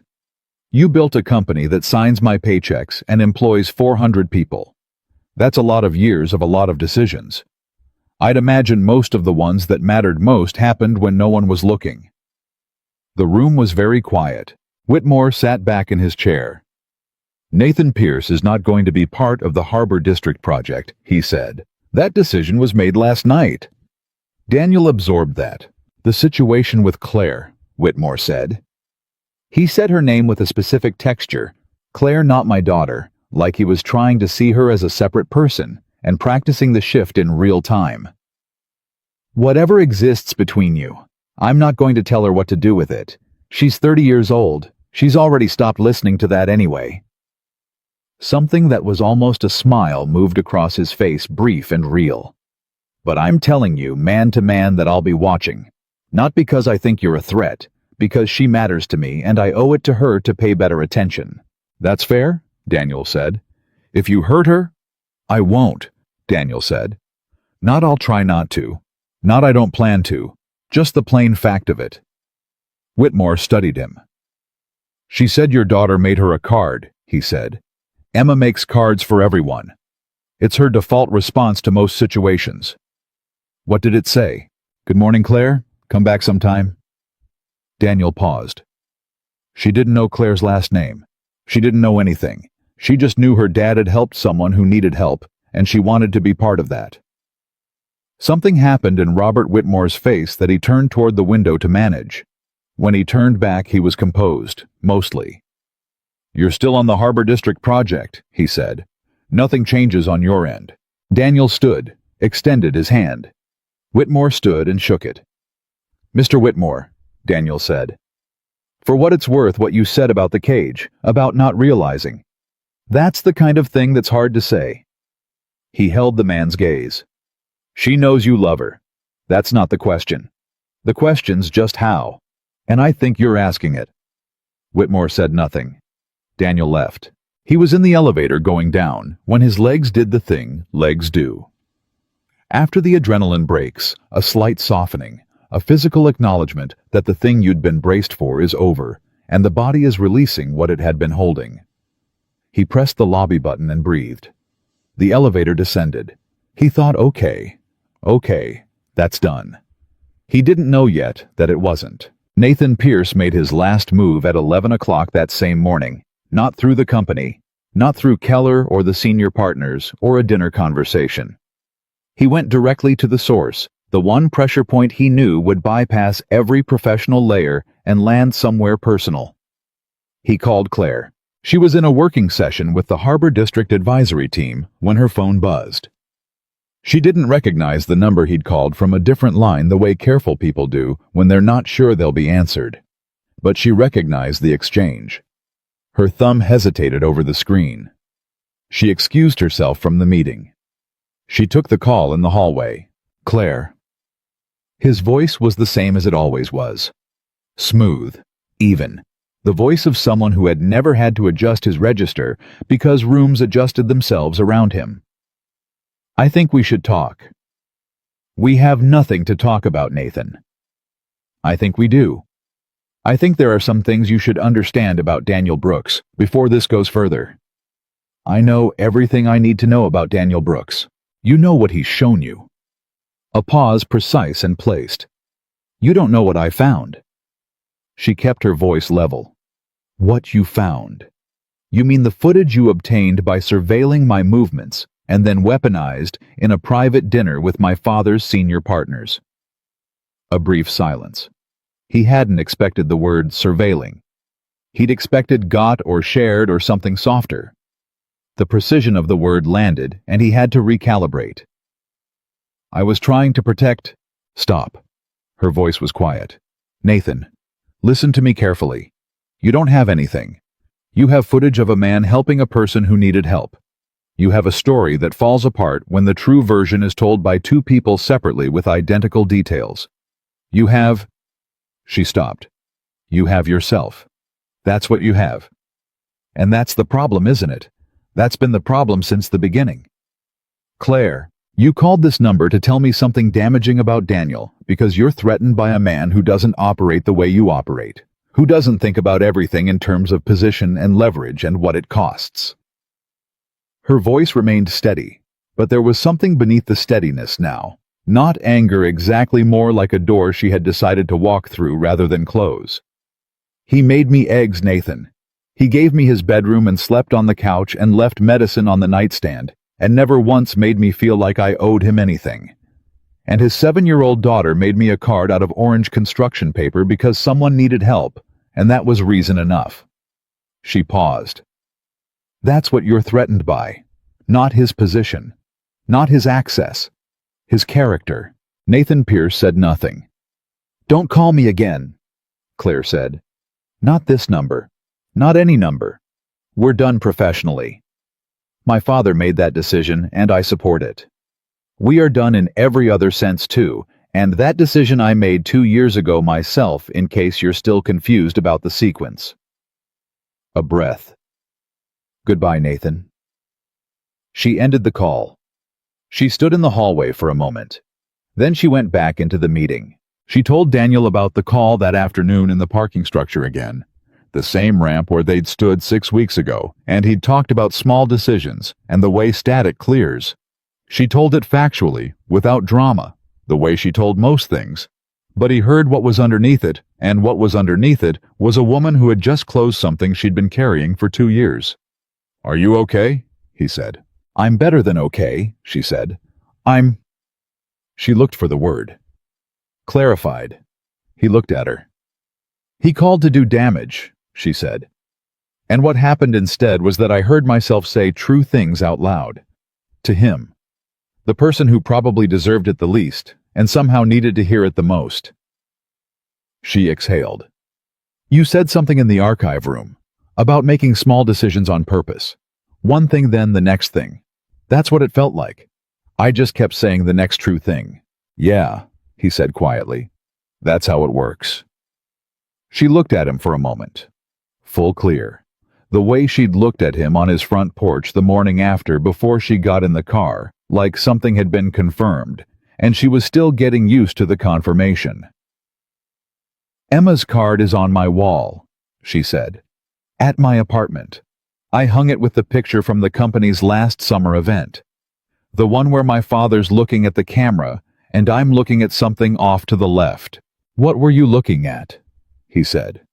She held his gaze. You were standing in the back of the frame, talking to one of the crew chiefs. You were listening to something he was saying, and you were completely present, not waiting for your turn to talk, not looking for someone more important to talk to. Just listening. She paused. I noticed it. I didn't think anything of it at the time, but I noticed it. Daniel processed that. The timeline shifted in his head. He'd thought it had started on the restaurant steps, but she was telling him it had started before that, 14 months before, at a company event where he'd been standing in the back of a room talking to a crew chief, and she had been across that room paying attention. Why didn't you? He stopped. What? She said. Why didn't you say anything that night at the party on the steps, when you gave me your name? Because I needed to know if it was real, she said simply. If I'd told you that night that I knew who you were, it would have changed everything. You'd have been thinking about what it meant. I needed to see who you were when you thought I was just a stranger. He stood very still. And, he said, and you gave me your bedroom, she said, and you slept on the couch, and you made eggs. She looked down at her keys for a moment, then back up. And Emma made me a card. The parking structure was quiet around them. Claire, he said. Yeah. He didn't have a prepared sentence for this. He hadn't prepared anything. He was operating on the same principle he'd been operating on for 5 years, one true thing, then the next true thing. I don't know how to do this with low stakes, he said. I never have. I think it's just either something matters or it doesn't, and this matters, and I'm not good at pretending it doesn't. I don't want you to pretend, she said. Then I won't. He held her gaze. But I need you to know that Emma is the center of everything for me. Not a complication, the center, if this is going to be something that's part of what it is. I know, she said. She's 7. She makes cards for strangers. She drew a shield with a crack in it and called it stronger for the crack. He paused. She's the best thing I've ever done, and I need to protect her from things that might... Daniel, Claire's voice was quiet.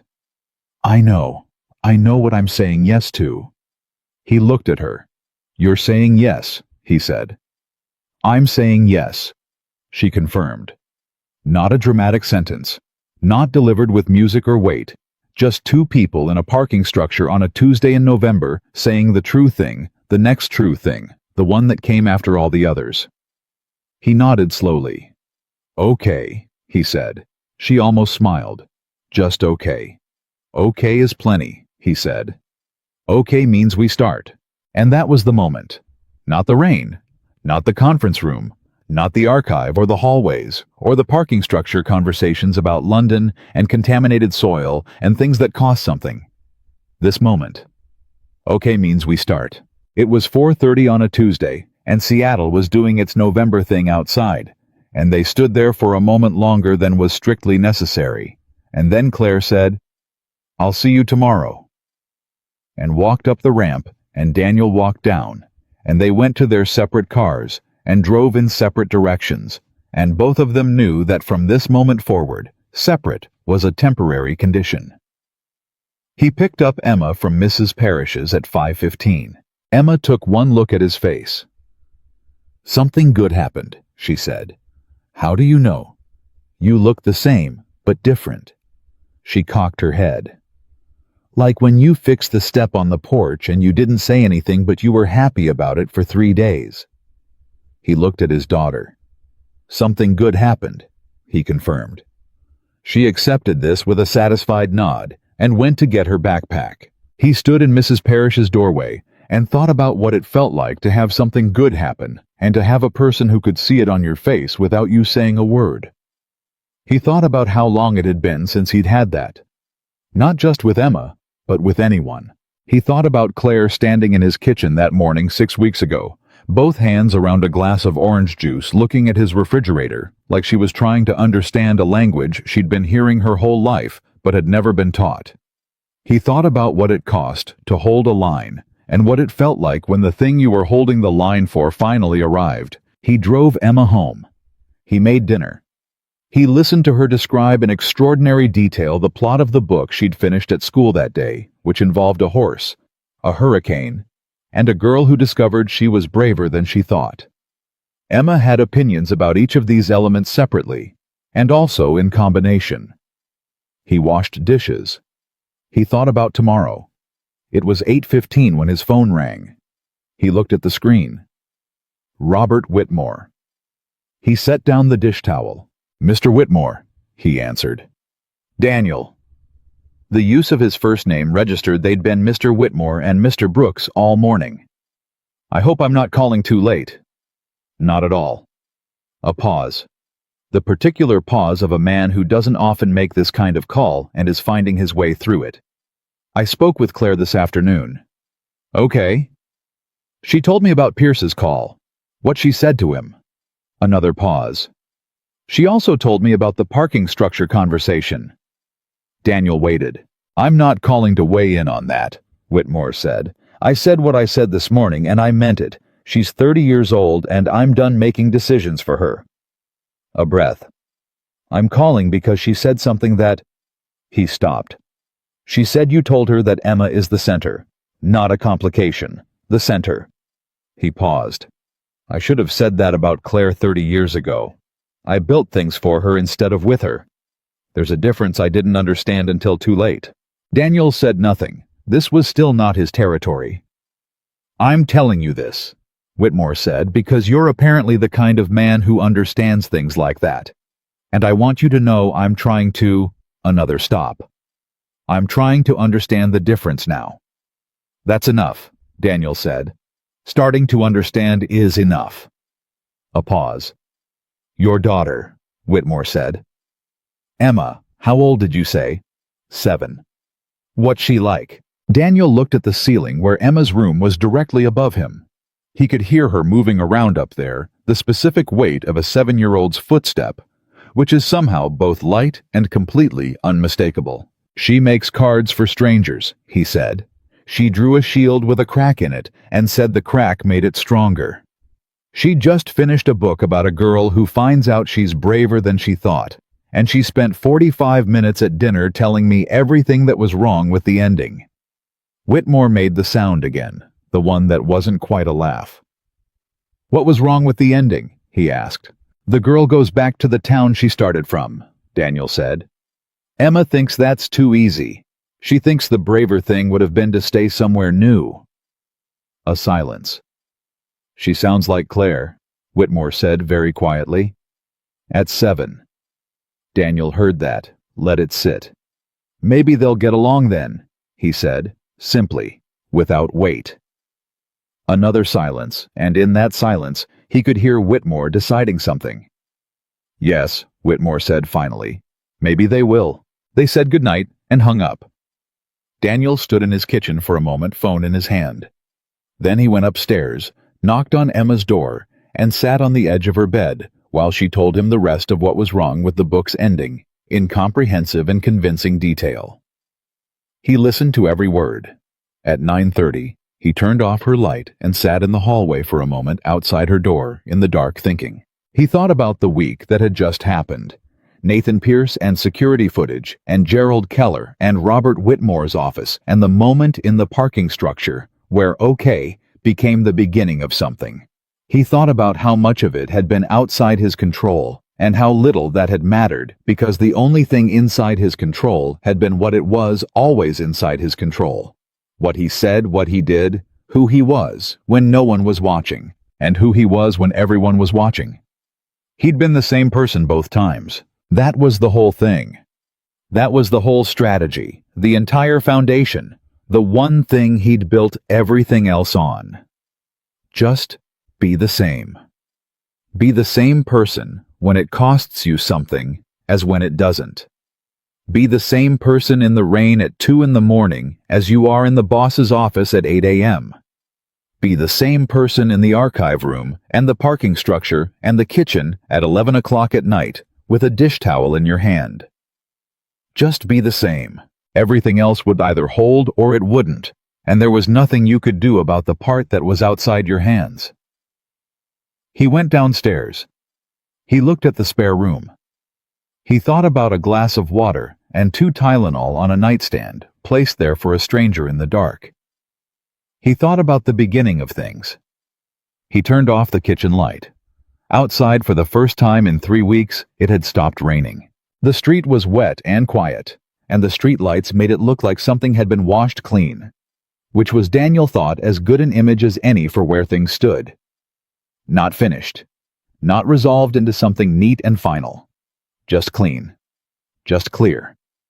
Just the next day, waiting on the other side of the night, with everything still in front of it.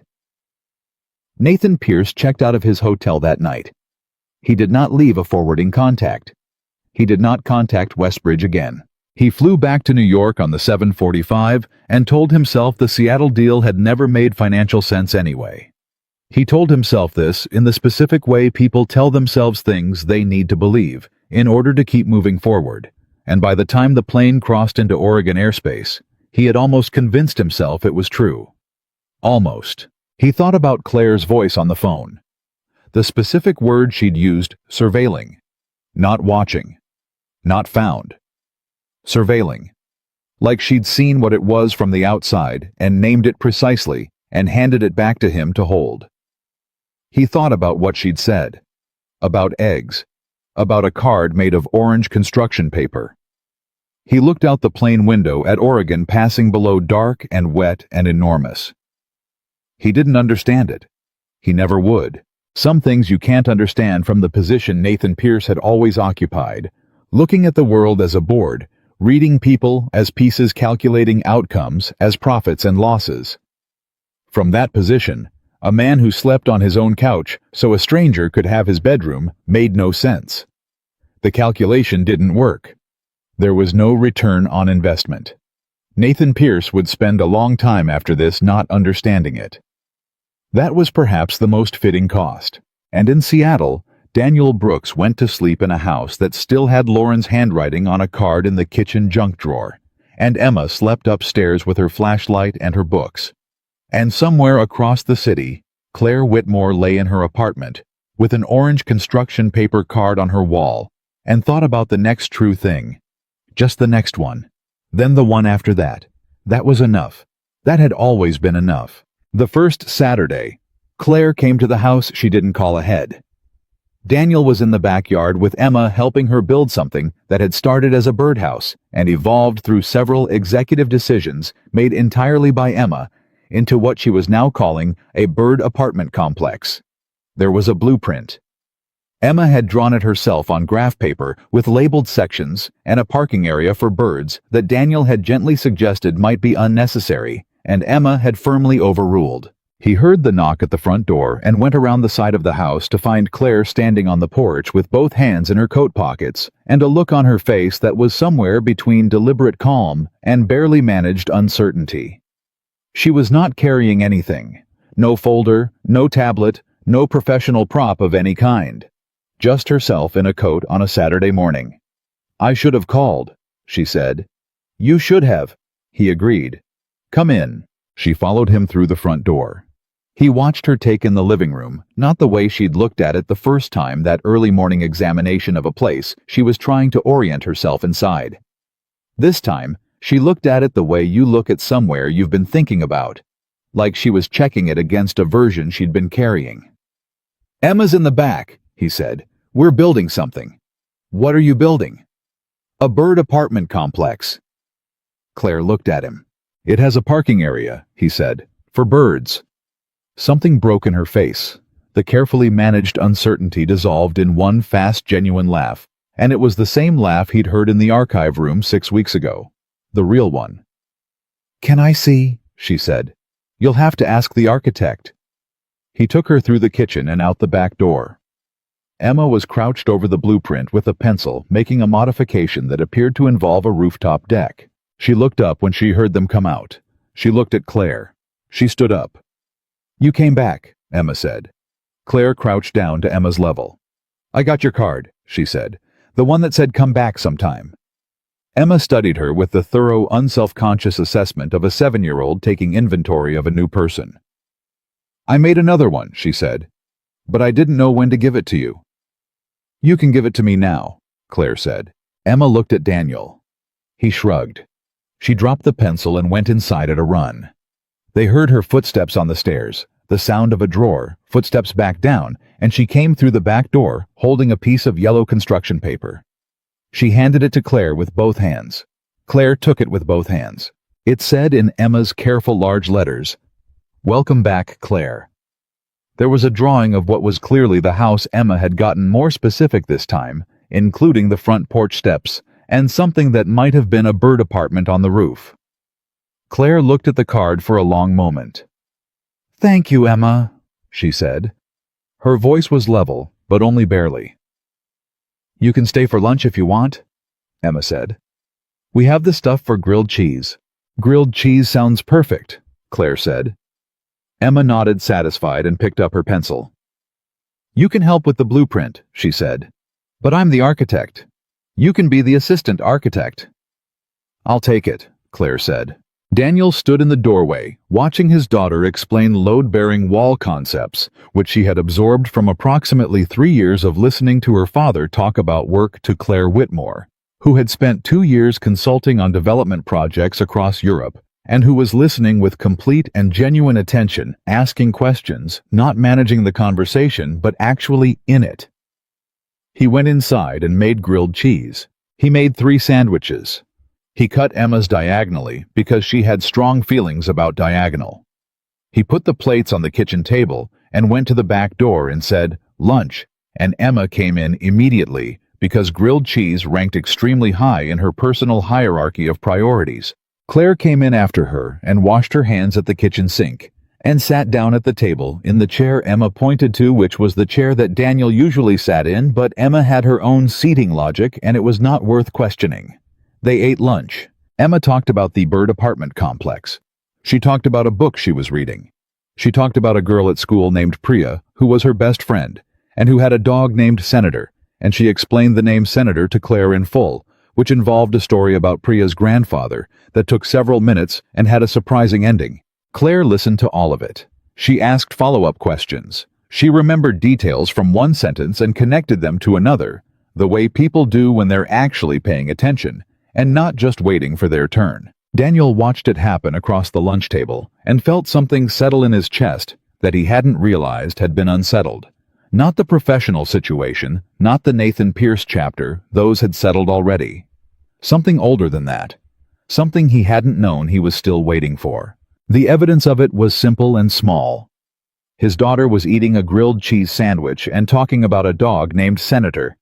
And the woman sitting across from her was completely present, completely in the conversation, not performing interest, but actually interested. That was the whole thing. That was all it was. That was everything. After lunch, Emma went upstairs to get something she wanted to show Claire, a drawing series she'd been working on about the night with the earthquake-resistant foundations, which had apparently developed into an ongoing project with multiple chapters. Daniel started washing the plates. Claire stood up and brought her plate to the sink. She stood beside him. "She's remarkable," Claire said quietly. "I know. She's so completely herself, at 7. She's always been like that, from basically the beginning." He rinsed a plate. "Lauren was like that. Lauren never second-guessed who she was. I think Emma got it directly." A small pause. "You talk about her naturally," Claire said. "Lauren, you don't make it heavy." "It's not heavy anymore," he said. "It was for a long time, but now it's just true. She was here. She was real. Emma is partly her. That's not sad. That's just how it is." Claire was quiet for a moment. Then, "I want to ask you something and I need you to answer honestly." "I always answer honestly. That's one of my more inconvenient qualities." She almost smiled. "The night I was on those steps, at the restaurant, if I'd just been someone you didn't know, not someone who ended up being connected to your job or your company or anything, if it had just been a stranger, would you still have stopped?" He turned off the water, turned to look at her. "Yes," he said, without pause. "Why?" "Because you were sitting in the rain without a coat," he said. "And you had a look on your face that I recognized." "What look?" He thought about how to say it accurately. "The look of someone who's stopped expecting to be helped," he said. "Who's already decided they're not worth the trouble." He paused. "I know that look because I wore it for about 3 months after Lauren died. And the people who stopped and helped me anyway, those are the people I think about when I decide who I want to be." Claire looked at him for a long time. "I wasn't sure I was worth the trouble," she said quietly. "That night, I really wasn't." "I know," he said. "But you stopped anyway." "But I stopped anyway." She held his gaze. Something in her face was very still and very clear, and very much what it was without anything built over it. "Okay," she said. The same word he'd used in the parking structure. But it meant something different here. Not a beginning, but a landing. A place she'd arrived at after a long journey and was setting down her bags. From upstairs, Emma's voice. "Claire, I need to show you something." Claire's expression shifted immediately, that clean, fast warmth that Emma produced in every adult she'd decided to include. "Coming?" Claire called up the stairs. She looked at Daniel one more second. Then she went. He stood at the kitchen sink and listened to Emma's voice above him, narrating the night series with full dramatic commitment, and Claire's voice responding, asking questions, reacting to plot developments, treating the artwork with the same seriousness she brought to Harbor District reports. He dried the plates. He thought, this is it. This is the whole thing. This moment, this house, these sounds. He didn't need it to be larger than it was. It was already exactly the right size. 3 months passed. The Harbor District project reached a milestone that the company hadn't hit in 4 years. All 3 phases signed off by the city on the original timeline. No litigation exposure. No remediation surprises. Daniel's team had delivered the cleanest major project in Westbridge's recent history, and the result was not secret. People knew whose judgment had held the line when every pressure said to accelerate.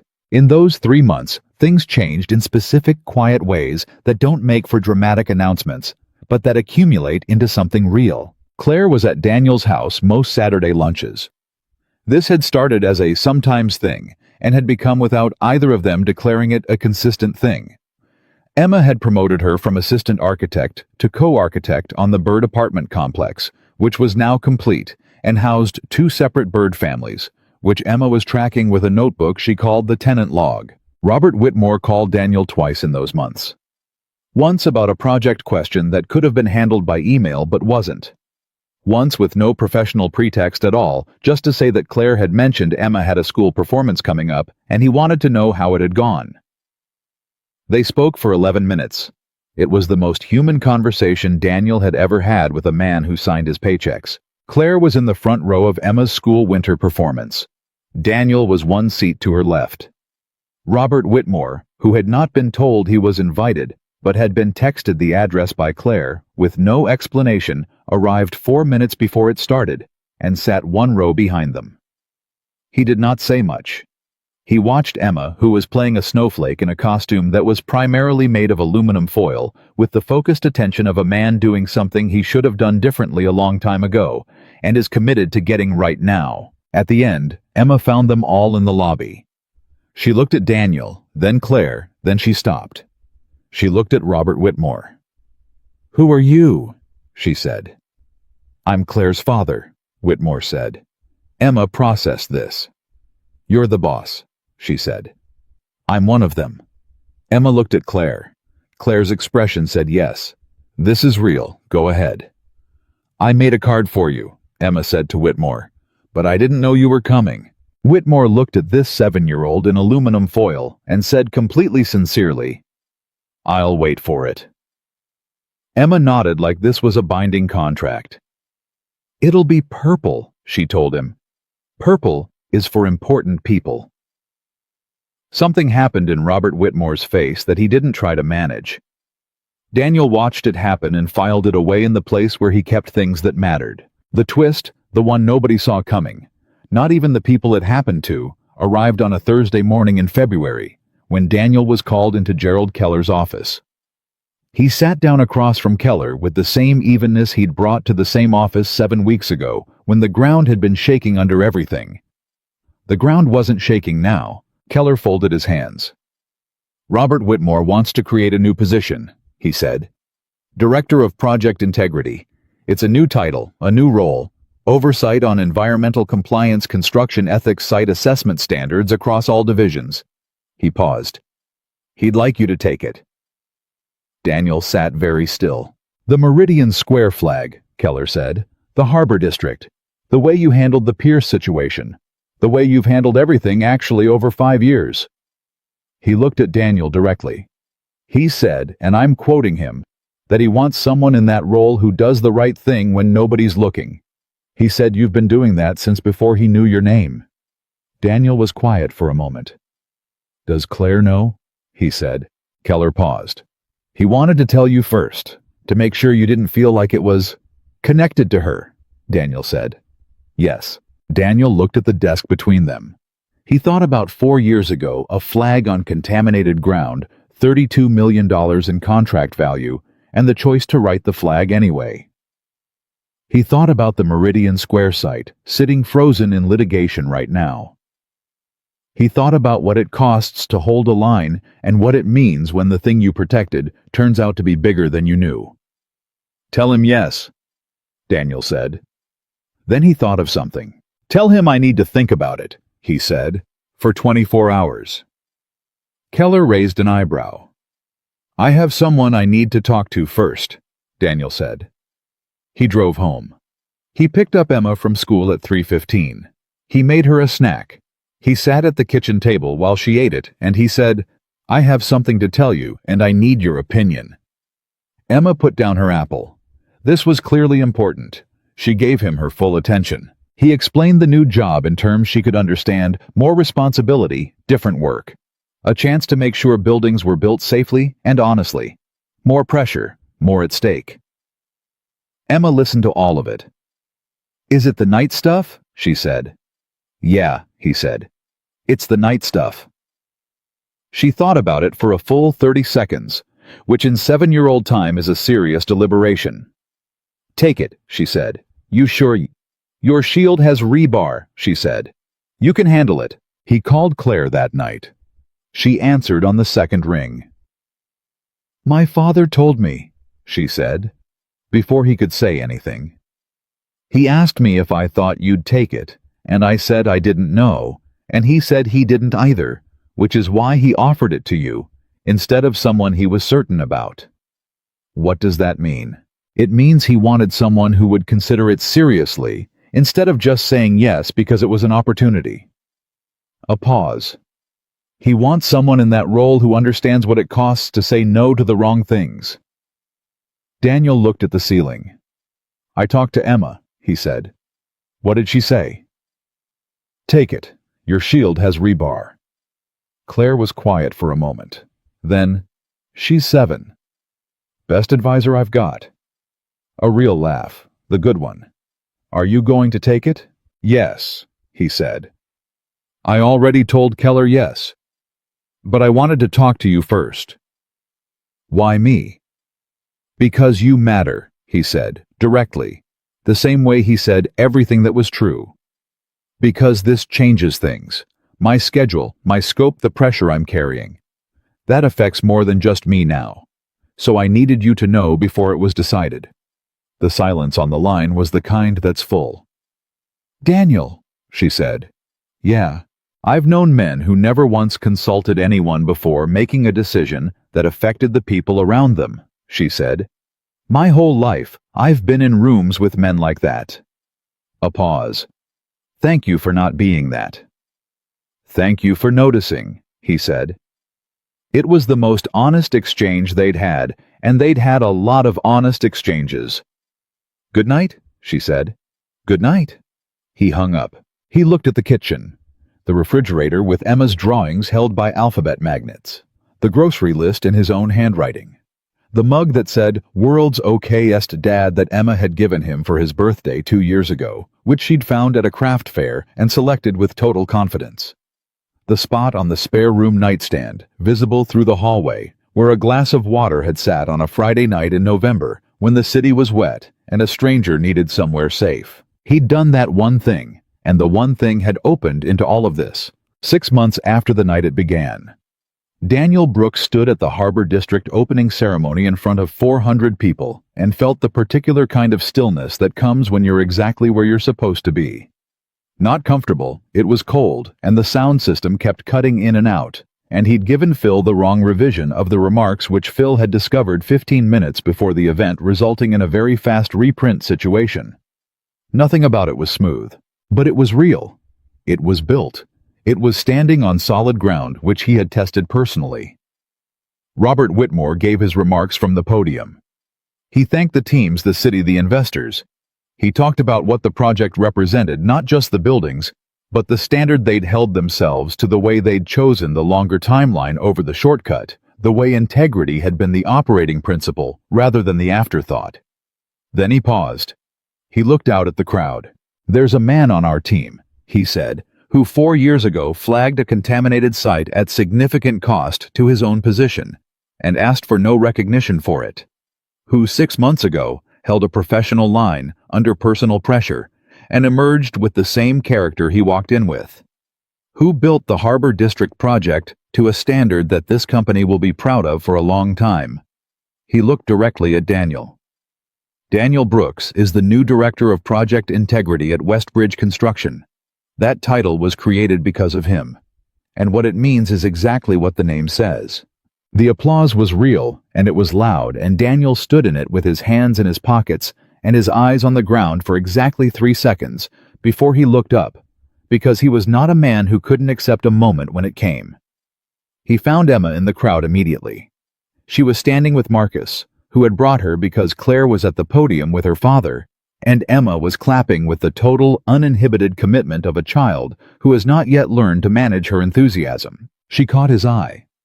She gave him a thumbs up with one hand and pointed at him with the other, her expression saying, "Told you. The shield with rebar." "I told you." He pointed back. Claire was beside her father at the podium, and she was not looking at Daniel when he found her. She was looking at Emma, watching Emma clap, with a look on her face that was so unguarded, so completely itself, that Daniel had to look away for a moment, because it was the kind of thing that felt private, even when it was happening in public. He looked back. Claire looked up at him across the crowd. She didn't smile. She didn't do anything with her face. She just looked at him the way you look at something that's true. He looked back the same way. That was the whole exchange. That was everything. That night, after the ceremony and the reception and the long process of getting Emma home and fed, and through her entire analysis of the event, which included strong opinions about the sound system, detailed observations about Robert Whitmore's tie, and a request to be told exactly what Daniel's new title meant, and whether it involved any nights after all of it, Daniel sat in the kitchen alone. He sat with a glass of water. He thought about Lauren. He thought about her the way he always thought about her now, not with the weight of what was gone, but with the particular warmth of what was true. She had loved this house. She had chosen it with him specific room by specific room, standing in empty spaces trying to feel what they would be full. She had been right about all of them. He thought about what she would think of where he had landed. He thought she would say about time. He thought she would mean it in the best possible way. His phone buzzed. Claire. It said, Emma just texted me from your phone, didn't she?